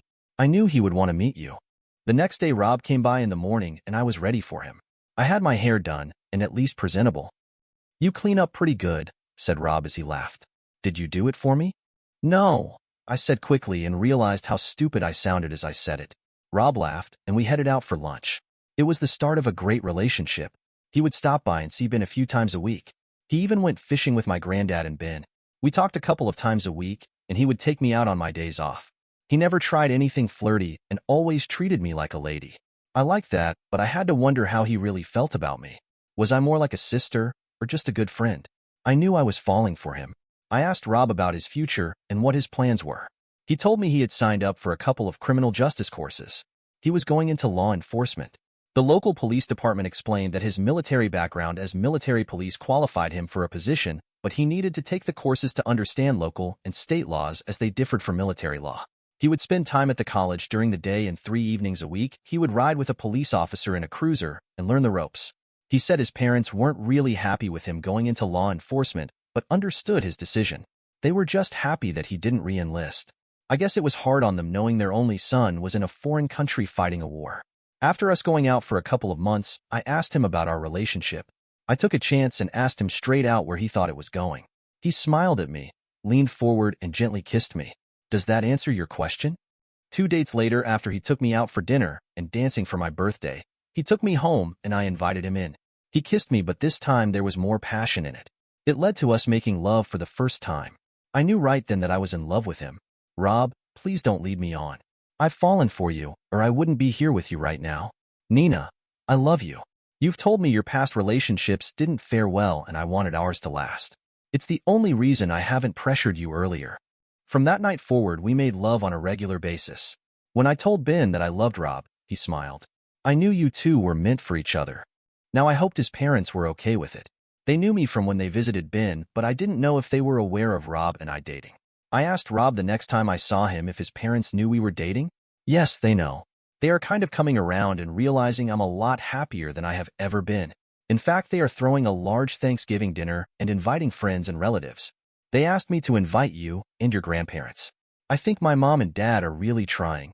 I stopped at my grandparents' house and told them about the invitation. I told them that I was in love with Rob and really wanted them to come to the dinner. They smiled at me and said they would be there. Grandma called Rob's mom, Barb, and told her she would make a couple of pies. Mrs. Parsons told her that the dinner was being catered, but she heard from Ben what a good cook Grandma was and said it would be fine. She would let the caterers know that she was making the pies. Ben was happy to see my grandparents at the dinner. By now it was like they were old friends. I felt a little out of place since I didn't know hardly anyone. Ben could see the slight worry in my face and told me everything would be fine. Before dinner, everyone was standing, or sitting while talking to one another. I didn't do much mingling but sat with my grandparents and Ben. I hadn't seen Rob yet and wondered where he was. At least his mom and dad had said hi and were pleasant towards me. People would say hi to Ben, and he would introduce my grandparents and me as friends of his and said I worked at the senior center. He didn't say anything about Rob and I, but why would he? I guess I was just nervous. A butler stepped into the room and said, "Excuse me, please. Dinner will be served in a few minutes. Also, Mr. Robert Parsons has an announcement he would like to make." I had talked to him the day before, and he seemed excited. He told me he had a surprise for everyone the next day before dinner. Now, I had to wonder what he was going to say. Rob entered the room in a police uniform. He really looked handsome. Everyone began talking and saying hi to Rob. I would like to announce that starting Monday, I will officially be a member of the local police department. Everyone began to clap but Ben and I clapped the loudest. I knew he was taking his exams, but he never said anything about them. I actually stood up and clapped for him. I didn't care what anyone else thought. I was so proud of him. "I have another announcement, and then we can all sit down and eat this wonderful dinner," said Rob. He walked over to me and asked me to sit back down, but in a nice way. He knelt on one knee, and I already had tears in my eyes. "Nina, I love you with all my heart and soul. I have never met a woman that is so beautiful and sweet both inside and out. I want you in my life as long as I live. Would you do me the honor of becoming my wife?" There was stone-cold silence as he pulled out the most beautiful engagement ring. He continued, "This ring belonged to my grandmother. Before she died, she told me to only give it to the woman that I truly loved, and that woman is you." With tears running down my face, I said, "Yes, yes, of course I'll marry you." He slipped the ring on my finger, took my hand as I stood up, and we sealed the deal with a loving kiss. The allergies were running pretty high as Ben and my grandparents all had tears in their eyes. Even Barb and John Parsons must have the allergy bug. It was announced that dinner was being served, and everyone headed to the dining area. I sat next to Rob, and most of the talk at the tables was about us. Many asking who I was and how did we meet. When it was time for dessert, Mrs. Parsons announced that the pies were made by my grandma. She ended up making 5 pies to make sure there would be enough for everyone. Everyone told her how good they tasted. Grandma felt proud and Grandpa was proud of her. After dinner, Rob and I went and sat alone in a side room of the house. I kissed him passionately and told him how much I loved him. Then we discussed when we would get married. We decided that we would get married on Valentine's Day, February 14th. I honestly don't know why we chose that day. I suppose my reason was because it was a day for lovers, and I truly loved Rob. For Rob, I think it was a date that he wouldn't have to worry about forgetting. We went back among the dinner guests and gave them our wedding date and told them they were all invited to the wedding, which brought on cheers. Rob's parents came up to me and hugged me and welcomed me to the family. They hugged their son and told him how much they loved him. When I went to work on Monday, everyone already knew about my engagement. Ben sat there in his chair with a big smile on his face. "You can start calling me Grandpa anytime," said Ben. I hugged him and thanked him for introducing me to Rob. He told me we are all better off since Rob and I got together. His grandson is home and has never been happier. His daughter and son-in-law understand Rob much better and understand he needs to lead his own life. But most of all, his grandson has met a woman who loves him for himself. I had tears in my eyes and said, "I love you too, Grandpa," then gave him another hug. Dear listeners, please share your thoughts in the comments section below and don't forget to like, share, and subscribe. Cheated husband discovers wife's secret affairs, delivers cold revenge, and vanishes from her life. Tom was laboring over fresh test data, a tedious yet essential task for him and his team's month-long effort on the test vehicle. Despite its dullness, he found himself correlating and tabulating the information for analysis. Mid-task, his phone buzzed with a text notification, but he paid little attention to the sender's identity. Only after a pause in his work did he glance away from the screen and notice the alert. Curiosity piqued, he picked up his phone, revealing an unfamiliar number with a local area code. Though tempted to dismiss it as spam, he reconsidered, wondering if it might be a colleague's unregistered cell number. Upon opening the message, his initial confusion turned to shock as he found an explicit image displayed on his screen. It took a moment for him to process the unexpected content. A close-up of a woman's private parts, clearly showing a recent calculation. Reading the accompanying text, look closely. You still have time.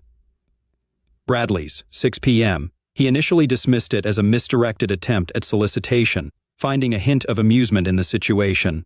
However, a closer examination of the image revealed a tiny detail that froze him in disbelief. A mole near the woman's private parts, unmistakably belonging to his wife Tanya. Doubt flooded his mind as he desperately sought to disprove what he saw, but the evidence only strengthened his conviction. Questions raced through his mind as he recalled Tanya's supposed whereabouts, en route to Boston for a crucial work engagement. Yet, here he was, confronted with an image that suggested otherwise. With the clock ticking towards 5:15 p.m., the timing of the message clashed with Tanya's scheduled landing in Boston at 4:30 p.m. Although she typically checked in upon arrival, it seemed plausible that she was preoccupied with her team's arrangements. Despite the whirlwind of emotions, Tom opted to reply to the text first before considering further action. Not particularly original, but entirely expected. "Who is this? How did you obtain this image? Am I expected to meet you at Bradley's?" As he prepared to wrap up for the day, he made a firm decision to head to Bradley's. He was determined to get answers one way or another, sending a text to Tanya, "How was your flight?" "I'm going out for a bite. Give me a call when available." He aimed to keep things low-key and gather information discreetly. Walking toward his car, his phone buzzed once more. Assuming it was Tanya, he checked his phone, only to find a response from the mystery sender, "I'll be there, but I'm sure you'll find someone more interesting than me." Feeling overwhelmed, he hurried to his car while checking the map on his phone. Bradley's was 30 minutes away, and it was already 5:40. He'd arrive shortly after 6 p.m., uncertain of the importance of timing but hoping he wouldn't miss whoever the texter expected him to meet. During the ride, his phone buzzed again, this time with a message from Tanya, "Crazy time with the team. We'll call you later before bed. Love you." He pushed thoughts of their conversation aside. His focus was on his meeting at Bradley's and the mystery surrounding the texter's knowledge of his wife. Arriving at 6:12, his heart raced as he parked. Since the texter hadn't provided any clues about who to look for, he assumed whoever wanted to meet knew him and would approach him. Yet it was the mention of someone more interesting being present that troubled him most. The texter seemed privy to information he didn't possess, and he feared walking into a trap. Without any other means of uncovering the truth, the image of his wife's carnal parts left him in turmoil. He trusted her completely, and their closeness was satisfying, or so he thought. But the only explanation for someone possessing such an image was troubling. And he was minutes away from discovering the truth, a prospect that filled him with dread. Stepping inside, he allowed his eyes to adjust to the dim lighting. Unfamiliar with the pub's layout, he paused by the entrance to survey the surroundings. A spacious dining area lay ahead, with a bar to his left. Choosing a seat near the end of the bar, he ordered a draft and scanned the dining area. His attention was drawn to a man who had just taken his drink order and was making his way across the room toward a table of smiling individuals. And there, at the table, receiving a drink from the well-dressed man, sat Tanya, adorned in her little black dress and pearls, her smile radiant. He moved mechanically, advancing toward the table where Tanya sat. Just a couple of steps away, her expression shifted from a warm smile to wide-eyed fear upon seeing him. Undeterred, Tom continued, reaching the table and seizing a handful of the well-dressed man's hair with his left hand. He yanked back forcefully, causing the man to drop his drinks and stumble backward, yelping in pain as Tom pulled him past. He released his grip, intending to strike him with his right hand, but the man's rapid retreat left Tom out of range, and he landed on the floor. Before Tom could act further, taking a step toward him, Tom recognized Pete and sternly warned him to stay down. Pete, disheveled and soaked in drink, obeyed without uttering a word. Turning back to Tanya, Tom noticed the table had fallen silent. Familiar faces stared back at him, members of Tanya's team, who had shared meals and gatherings at his home.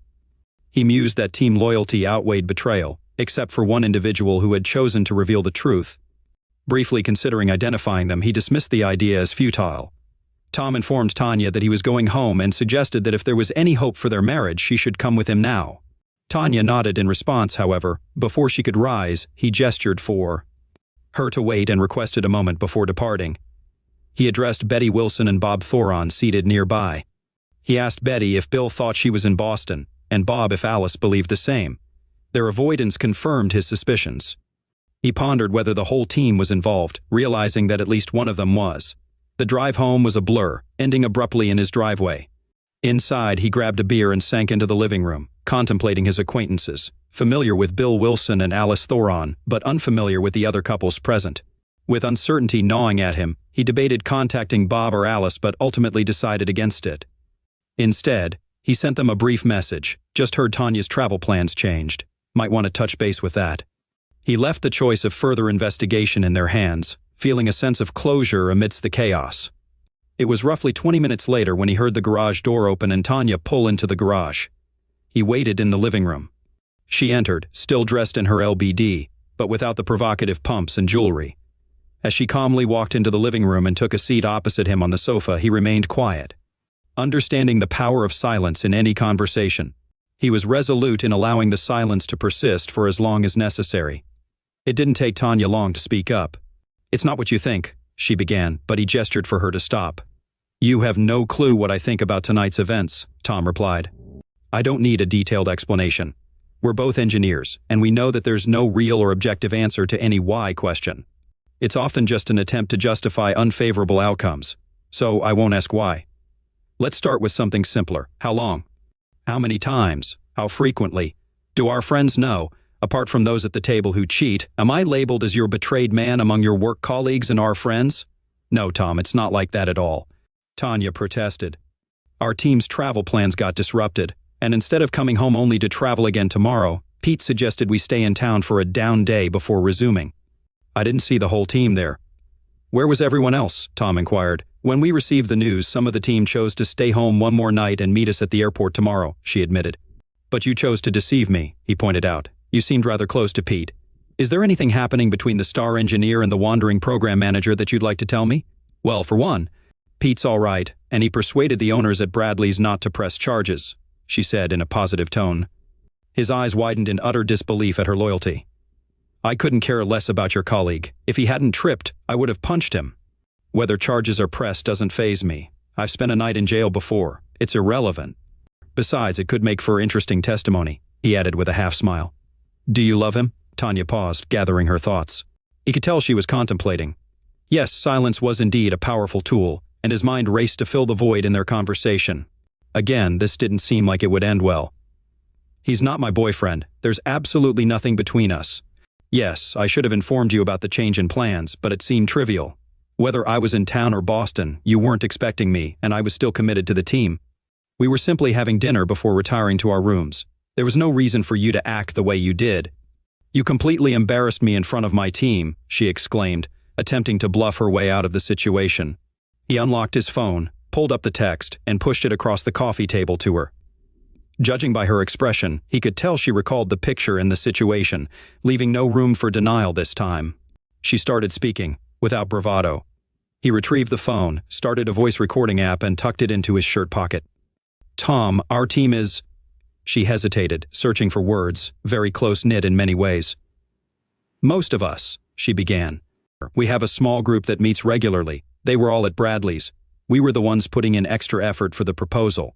You know the time I've spent preparing our pitch. I don't know exactly when it began. It was sometime after Pete became PM. We worked closely together, and I was drawn to him, and things just evolved," Tanya explained. "No explanations needed," he interrupted. "Falling into bed doesn't just happen. Decisions are made consciously. We both understand that, so please don't insult me." "So, almost 6 months," he answered one of his questions. "That's when Pete joined, right?" She nodded. The team, he continued, all of you. He trailed off without naming it. I mean collectively. She nodded again. Pete mentioned it fosters trust and team unity. Is that what convinced all of you to form a coalition group?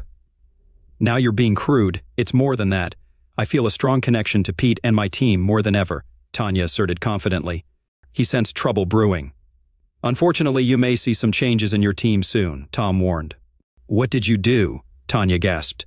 Tom, involving others will only cause more damage. Let them make their own choices. We need to focus on us, Tanya.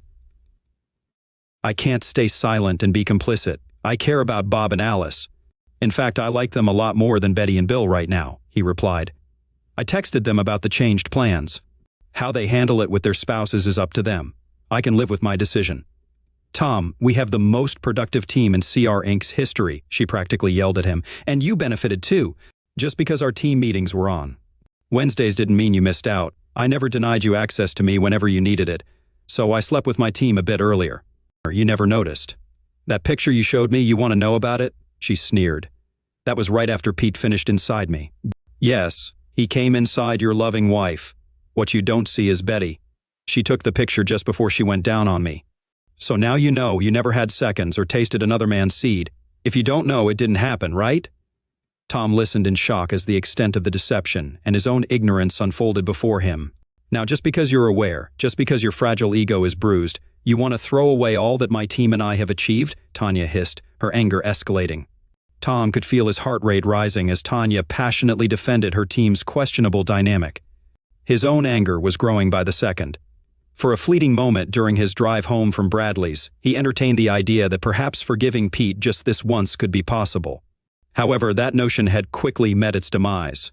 He didn't need to hear anymore, and he certainly didn't want to. But Tanya persisted. No, sir, we won't let you off the hook. You're going to text Bob and Alice back, informing them that you heard from me and that we were stranded in Atlanta but have reservations for the morning. That's the story Betty and Bill will stick to, and you're going to support them, damn it, she shouted. There are millions on the line with this deal, and your hurt feelings mean absolutely nothing.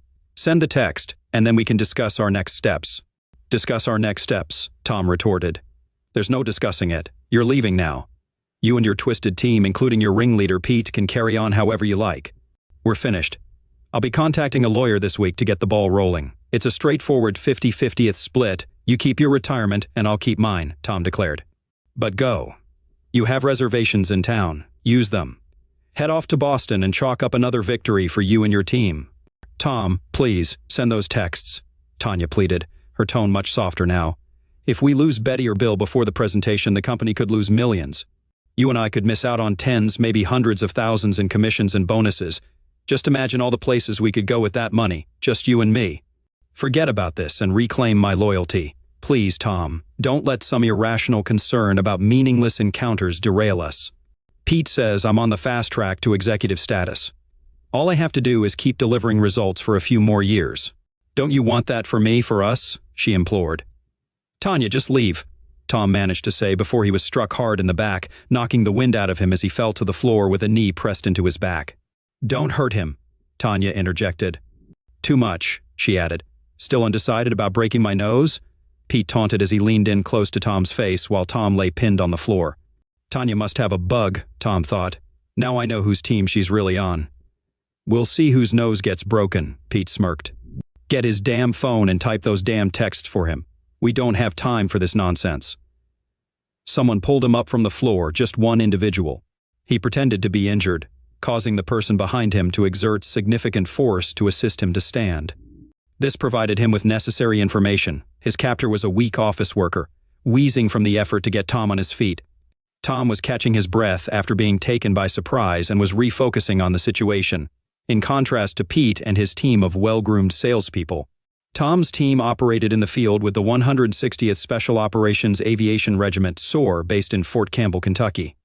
Although his group of engineers didn't match their caliber, spending time with the crews during test missions led to the team being invited to improve their physical condition under the guidance of seasoned workers flown to missions in aircraft modified by Tom's team. If these men appeared at your doorstep, it meant the end of your days on Earth. Tom and his team designed the equipment necessary to access, and more importantly, exit hazardous locations. They took pride in their modifications, contributing to successful missions and the safe return of all involved. The members of the 160th and their formidable passengers deeply appreciated the hard work put in by Tom's crew, with Master Sergeant Troy Baker standing out as the most intimidating figure. MSGT Baker was renowned within his community. Everyone, from recruits to high-ranking officers, showed him the respect he deserved for guiding his men through missions worldwide. He was known for never leaving anyone behind. This reputation was solidified during a mission in Colombia. MSGT Baker had instructed the young LT platoon leader to stick close during their first mission. When the FARC ambushed their group, MSGT Baker thought the LT was performing well for a rookie, until he saw him on the ground, bleeding from a head wound. The medic reported that he had checked for vitals and mentioned that he was gone. Top Baker knelt down and lifted him into a fireman's carry, with the medic reiterating that he was gone. Top Baker responded to the medic's observation, stating that it might be true, but he was still coming home with them. The medic looked at him as if he had lost his mind, considering the more than 5 kilometers trek back to the LZ through dense forest. They would be fortunate to return unscathed, but carrying a deceased individual seemed like a risky decision. Anticipating the medic's thoughts, Baker assured him, "I'd do the same for you, Billy. Stay close in case I need you."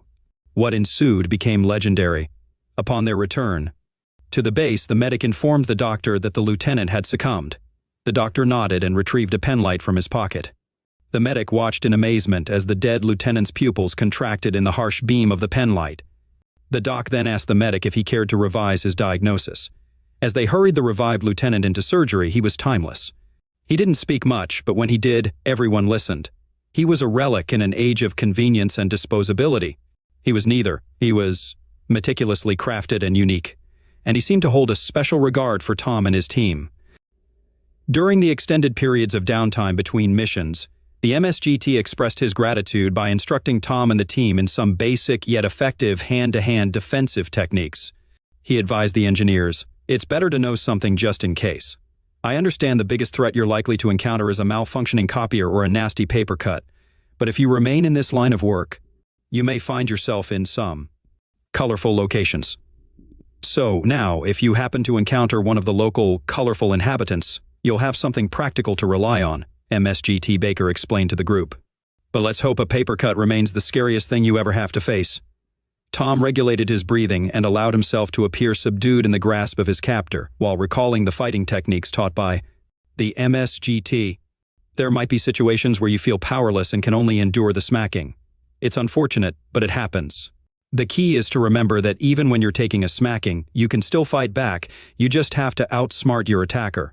Tom remembered the lesson and subtly resisted, gradually wearing down the lone man's strength. "Give me the phone, Tom," Pete demanded, staring him down. "Now you know I've been with your wife, and that every guy on the team has had their way with her. Forget this tough guy act, Tom. You're nothing but a weak, submissive nerd. Do as we say, and maybe you'll still have a chance with Tanya when the team isn't using her. Don't forget about all the luxuries you can afford with her bonus. That should ease the pain. Who knows? Maybe Tanya will even buy you a Keyshawn robot for those times when she's busy." Tom bit his tongue as Pete took pleasure in humiliating him and coercing him into compliance. Pete demanded to know where the phone was. Spotting the outline of the phone in Tom's shirt pocket, Pete reached for it with his right hand. Tom forcefully stepped back, driving his right heel into his captor's shin, causing him to stumble in pain. Flexing his arms, Tom broke free from the hold as his captor yelped and collapsed under his own weight. Pete's eyes widened in recognition. With his right arm extended straight out, Tom rolled his shoulder as taught by the MSGT, driving his clenched fist into the center of Pete's face with full force. He felt bones shatter beneath his fist as a gush of blood poured from Pete's nose, sending him crashing to the floor. Tom turned around to identify his assailant. It was Bill, lying on the floor in tears, clutching his leg. He whimpered that he thought his foot was broken. Tom forcefully stomped on Bill's foot, causing him to scream in agony. Tom remarked, "That should clear up any uncertainty." Turning his attention back, he saw Pete on the floor, hands covering his face, attempting to rise to his knees. Approaching him, Tom leaned in close to Pete's ear and mentioned, "Looks like your nose took the punch. Guess you weren't willing to take one for the team." He then delivered a powerful punch to Pete's temple, knocking him out cold. Adrenaline pumping and breath ragged, Tom scanned the living room for Tanya. Suddenly, he felt a sharp impact to his back and neck, dropping to one knee. He spun around to confront the new attacker. Tanya stood before him, wielding a cast-iron skillet. Her swing had missed, grazing Tom's side. Rising to his feet, he roughly grabbed the pan from her hand. Tanya pleaded with Tom, expressing that they could still salvage the situation. She asked him to consider the money he would be giving up and promised to put an end to the extramarital affairs, vowing to cut them off. She suggested going back to how things were between them. Rubbing the back of his head with his left hand, Tom stared at her, astonished by her sudden transformation. He compared her to the shape-shifting alien in John Carpenter's The Thing, adapting to each new challenge. He smirked at the thought. Misinterpreting his smile as agreement, Tanya moved to embrace Tom. He held her back with his left hand, then, after a brief moment of consideration, swiftly struck her nose with his right hand, fracturing bone but not rendering her unconscious. Tanya cried out and slumped to the floor. Tom remarked, "Hurts like hell, doesn't it?" Tears streaming, vision blurred, breathing labored, and blood everywhere. "Works every time." Tanya, expressing her distress, questioned Tom's motive for punching her. Tom, unapologetic, explained that he struck her because he had the ability to do so. He continued recording the incident, convinced that he had enough evidence to justify his actions, despite the potential negative portrayal.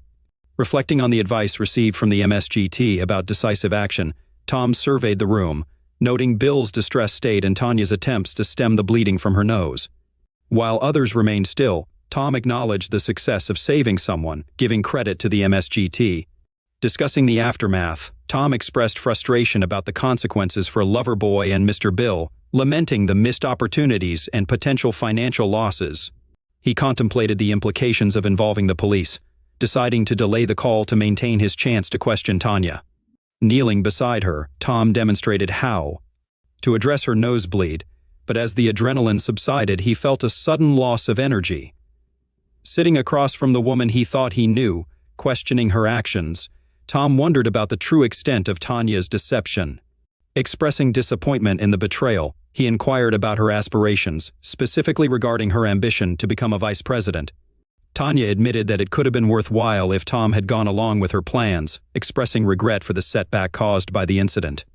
Tom pressed further, questioning the future of their relationship and the persistence of deceit, to which Tanya acknowledged the possibility and the potential continuation of dishonesty. Tom discovered from Tanya that Pete had warned her about his rigid ethics and idealistic views, advising her to break free from his influence to achieve success. In response to Tom's question about when Pete conveyed this advice, Tanya retorted, insinuating Tom's lack of knowledge about certain aspects of her relationship with Pete. Despite Tom's silence, Tanya continued sharing her perspective on career advancement. She revealed that adhering to Tom's suggestions for career enhancement yielded only a few commendations. And it wasn't until Betty offered guidance that she learned what truly worked for women in the workplace. Tanya asserted that engaging in carnal relationships for career advancement was not only effective, but also more enjoyable. Tom, still recording the conversation, processed this information. Curious about the timeline of Tanya's actions, Tom inquired if her involvement in such activities began before Pete entered the picture. Tanya, expressing impatience with his comprehension, disclosed that she initiated such actions at the company's Christmas party a year after joining CR, emphasizing her commitment to this approach ever since. "Wait, you're sleeping with the boss too, Art? Art Vanderlei?" Tom asked incredulously. "Yes, Tom. Art, Pete, Bill, anyone on the team who could help advance my career. It doesn't cost me anything to share some closeness, and it's easy to manipulate you men when I can lead you around by your desires. Especially you. Show a bit of cleavage and I could guide you wherever I needed," she stated. "Even now, thinking you have it all figured out, we informed Art of our location when we headed here. Right now, he's gathering the rest of the team, crafting a cover story for our absence. They'll have to make the pitch without us, but the extra effort with their purchasing managers should pay off." "Do I really want to hear this?" he wondered. "Oh, what the heck, why not?" "Extra effort?" Tom prodded. "You always were a go-getter, Tanya." "It was so easy, I hate to even call it effort," she laughed. "What's the old joke? The worst sex I ever had was great."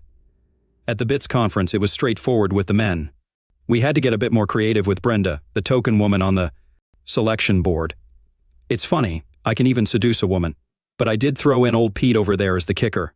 She was situationally bi-curious, as I recall. Her situation cleared up about the same time my tongue began lapping at her, with promises of more to come when we started working together after the contract award. "Yeah, we have the selection board covered."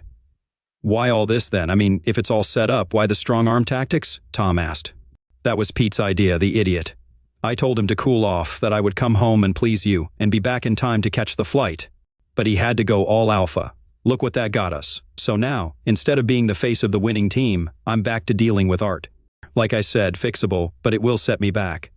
You wouldn't have bought me so cheap, he said. Maybe not, Tanya replied, but I still would have made the flight. Well, you sure as hell ain't making that flight now, he declared. Remembering how Pete seemed so clued in, he figured Tanya must have a transmitter. Art, are you listening? I'm about to call the cops. I'm sure there's a handful of felonies involved here, and we haven't even begun to go down the rabbit trail of fraud. That's a federal contract, isn't it, Tanya? Tom asked rhetorically. Yeah, the feds take a dim view of… How did you phrase it? Extra effort. I'm sure you have great lawyers and all, Art, but maybe there's an alternative. He let it hang for a moment. Then, Tanya's cell phone ringtone played hail to the chief. Art? She asked into the phone. Of course. I'll put you on speaker. Art's voice came through the speaker. First, let me apologize to you, Tom. Pete's actions were a gross lapse of judgment. I can assure you the board will deal with him assertively. Thank you, Art. That eases my mind. Glad to see that you and the board take assault and fraud seriously. Tom, these are all unfortunate allegations. Lawyers will profit, but nobody wants to rock the boat. We might pay a fine, Pete and Bill get community service, but ultimately, you'll be divorced and half as wealthy, Art explained in a businesslike manner. Do I detect an or in this story, Art? Tom inquired. Tanya always said you were the cleverer of the two. Still, I'm happier to have hired Tanya. Yes, Tom, there most decidedly is an or, Art continued. Tom, we at CR have displaced you in your wife's affections, and when you found out and questioned it, you were treated most shabbily. Shocking, Tom chimed in sarcastically. Tom, Art continued, instead of calling the cops as you put it, suppose we could come to an agreement? I just sent a snap to Tanya's phone. Not me, one of my tech boys here. They tell me they disappear after viewing. Have a peek, perhaps that might restore some goodwill. Tanya opened the snap and turned the phone to Tom. He saw the words Bank of Grand Cayman and a number, a very large number. And when would that be deposited? Tom asked. It's already there, Tom. You have an email with the account number. This has been a very bad day for you, Tom. This may be a hard decision for you to make, and I don't discount the emotion. Tanya is a very desirable woman. Be that as it may, however, one can't take emotion to the bank, can one? One can't, Tom agreed, affecting Art's upper-crust clipped manner of speech. CR will cover the costs of your divorce. You can never reconcile, I think we all recognize that. Tanya will file. She will ask for her personal belongings and her retirement. He thought for a moment before replying. On the one hand, he could stand on principle and expose the whole sordid mess and let the chips fall. On the other hand, he could just walk away. Art had just given him 5 million reasons to do just that. Does CR have a medical staff, Art? Tom asked. Ah, yes, Tom, I believe we have some physicians on retainer, Art replied. Good, Tom said. You better load a few into a limo and send them over here to pick up your team. Are we in agreement then, Art? Tanya, Tom replied. Precisely, Art agreed. Are we done, Tom? Art asked. Goodbye, Art, Tom said, and ended the call. Tom put his phone away, turned off the recording app, and slipped it back into his pocket. I knew you would see it our way, Tom. We can still be friends. Friends with benefits when this is all over. She summoned up what she thought was her most winning smile. But even her incandescent smile couldn't reverse the effects of her ruined nose. Her eyes were turning black, and the blood was crusted under her nose, dried drips down to her chin. Tom found the sight comical and allowed himself a smile. Once again, Tanya misread his smile for agreement and leaned in to kiss him. Tom extended his right hand to halt Tanya, using it to gently push her back until she landed on the couch with a thud. Expressing disdain, he questioned the notion of wanting to kiss her, leaving Tanya hurt and looking up at him. Declaring his decision, Tom insisted that she remove whatever she wanted by the next day. Walking toward the door, he stopped beside Bill, inquiring about his injured foot. Dismissive of Bill's complaints, Tom kicked him in the groin, causing Bill to curl up and moan. Approaching Pete, who had managed to sit up, Tom assured him he wouldn't physically damage him. Pete, relieved, smiled, but it quickly vanished when Tom's foot applied pressure to Pete's groin. Rolling onto his side in pain, Pete watched as Tom exited the room. He got into his car, unsure where he was going, but food and shelter were high on the hierarchy of needs scale for a good reason. He grabbed a burger from a takeout place, checked into a Red Roof Inn just outside of town near the freeway, and fell asleep as soon as his head hit the pillow. Despite enduring numerous physical strains from various injuries, he rose. early the following morning and reluctantly got out of bed. While preparing motel room coffee, his phone chimed, and he eagerly grabbed it. The text message came from the number, and he opened it promptly. "Sorry for yesterday.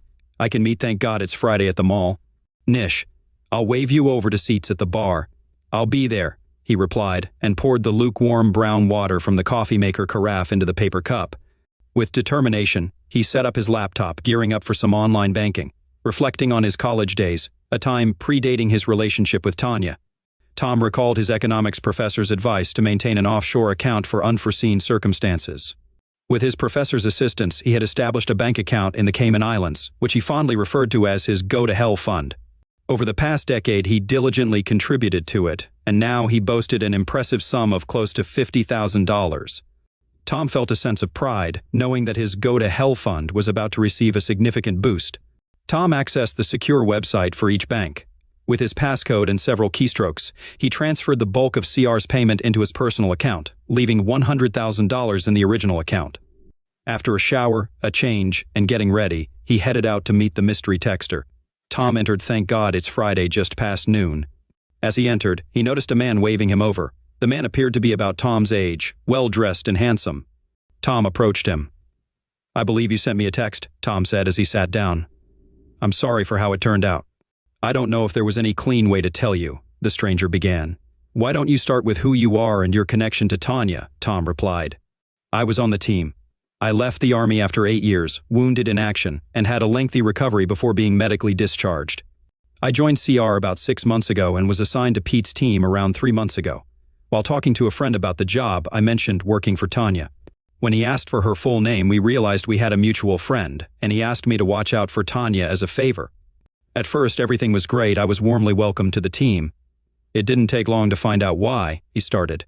"About 2 months in, Tanya approached me. She's extremely attractive and compelling, but when I asked her about her ring, she just smiled and told me you were okay with it. I wasn't, and said so. That started the deep freeze. After I turned her down, I got all the undesirable assignments and nothing but grief from Pete. I called our mutual friend back and told him about Tanya approaching me. He told me about you and thought that pimping your wife for pay seemed out of character for the man he knew. He believed there was more to it than Tanya let on, and that you needed to know. Pete sent me the pic when they were trying to get me on board with the team, kind of a prize I could expect if I went along. Let's just say I don't agree with their methods. I resigned yesterday and sent you the text." "Our friend?" Tom asked. "Troy Baker." "If I hadn't met Troy," he replied, then paused a moment before continuing. "Let's just say he helped me out of a scrape when I was a green lieutenant. I owe him a favor or two." "Don't we both?" Tom agreed. "What are you going to do?"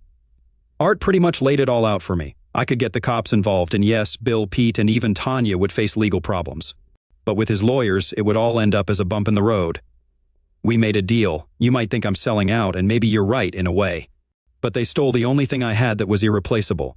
If I can't make them pay legally, well, at least I can make them pay. It won't bring Tanya back, but I think I may find she's less irreplaceable than I thought. I have a trip planned. Tell Troy thanks for everything. I won't be going back to work." "What about you?" Tom asked finally. "Well, Troy always spoke highly of Baxter Inc. Now that you're gone, they might just need another engineer. I think you'll find they do business a bit differently at Baxter, maybe more to your liking. Challenging, but the fringe benefits won't compare to what Tanya's team was offering." Tom smiled, expressing his acceptance of the arrangement. The stranger stood up, prompting Tom to do the same. With a simple nod to each other, they left without exchanging any further words. Fast forward to Monday, Tom had just completed the check-in process for his flight to Costa Rica. As he contemplated the upcoming relaxation in Tamarindo, he headed toward security. Spotting a mailbox, he pulled out an envelope from his pocket, addressed to the DOJ in Washington, D.C., containing a thumb drive with the recording. He thought it might pique their interest, considering the possibility that Art's legal team might not be as formidable as assumed. Tom dropped the envelope into the box before proceeding into the security line. Update 9 months later, seated at his usual table in the cafe, Tom received mail from Anna, who brought him his cerveza. "Thank you, dear," he said, raising the bottle to his lips. Holding the envelope, he wondered who had found him. Not going to great lengths to stay hidden, finding him in a little town on the Pacific coast of northern Costa Rica would have required resources beyond the ordinary guy's reach. His first thought was that Art's people had found him. Letting the envelope sit at his house for 2 days, he was fairly certain it wasn't a bomb, yet. You can't be too careful. Carlos, Tom called out to the cafe owner. Toselo si, Senor Tom? Tom handed over the envelope and stepped back a few paces. Can never be too careful, he thought as Carlos cut open the envelope. He handed it to Tom, who thanked him, took another pull from his beer bottle, and turned the envelope over. Several sheets of paper fell onto the table. Picking up a note that said, "Thought you would find this interesting," along with a phone number, the number Tom thought Troy would have the resources to find him. I can live with that. Flipping the other piece of paper over, he found a copy of a newspaper article with a picture.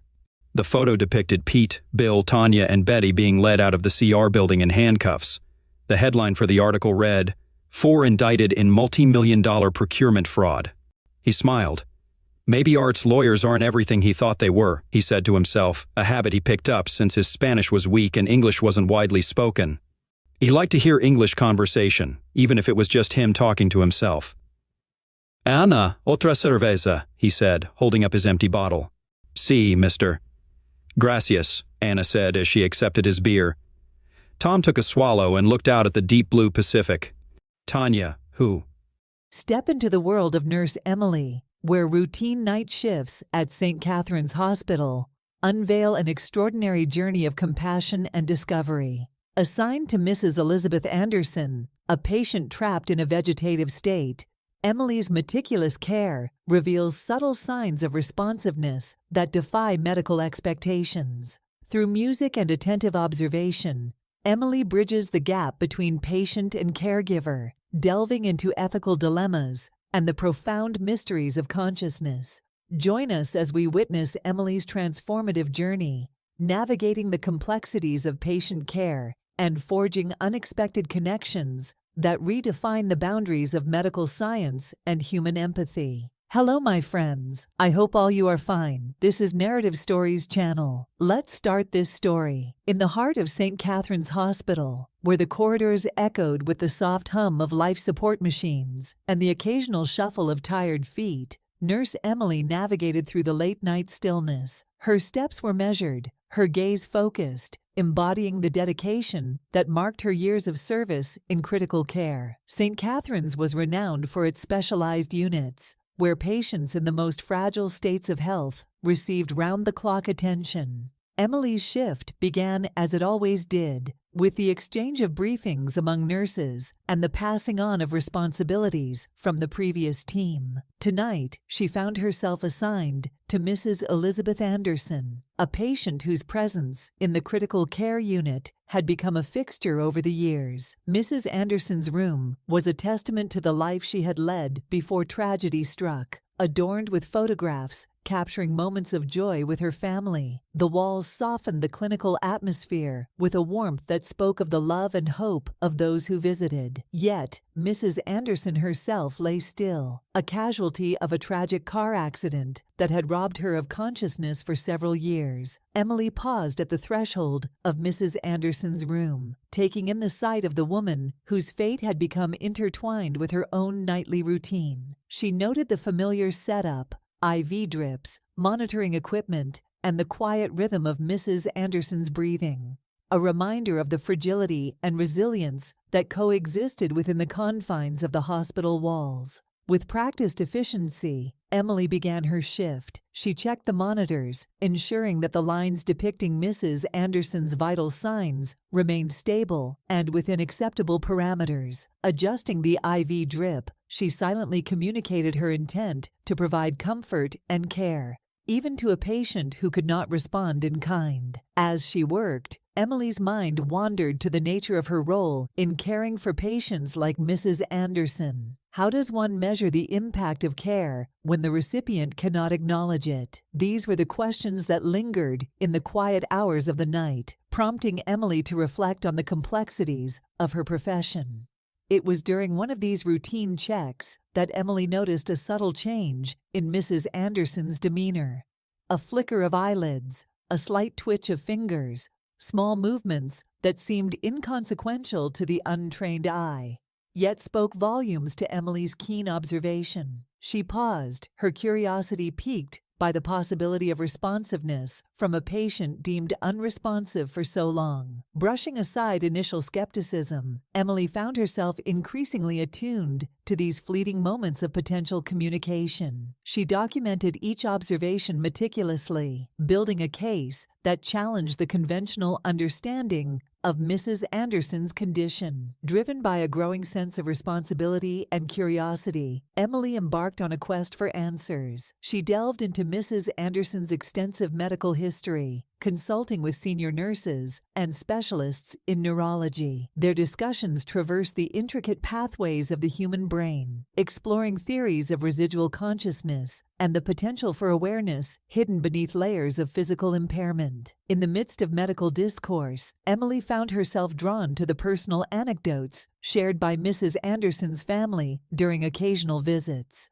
They spoke of her love for classical music, a passion that had once filled their home with melodies that now echoed in the sterile confines of the hospital room. Armed with this newfound knowledge, Emily took a leap of faith. She began to play Mrs. Anderson's favorite pieces softly in the background during her shifts, observing subtle changes in her patient's demeanor. The music became a conduit for connection, a bridge that spanned the divide between nurse and patient, offering moments of solace in the quiet of the night. Through the rhythm of the music, Emily sensed a deeper understanding blossoming between herself and Mrs. Anderson. She discovered a shared love for the arts, a bond that transcended the boundaries of consciousness as defined by medical textbooks. One night, as Emily sat by Mrs. Anderson's bedside during a rare moment of tranquility, she witnessed something extraordinary. Mrs. Anderson's eyes fluttered open, meeting Emily's gaze with a clarity that defied medical explanation. In that fleeting moment, Emily felt a surge of emotion,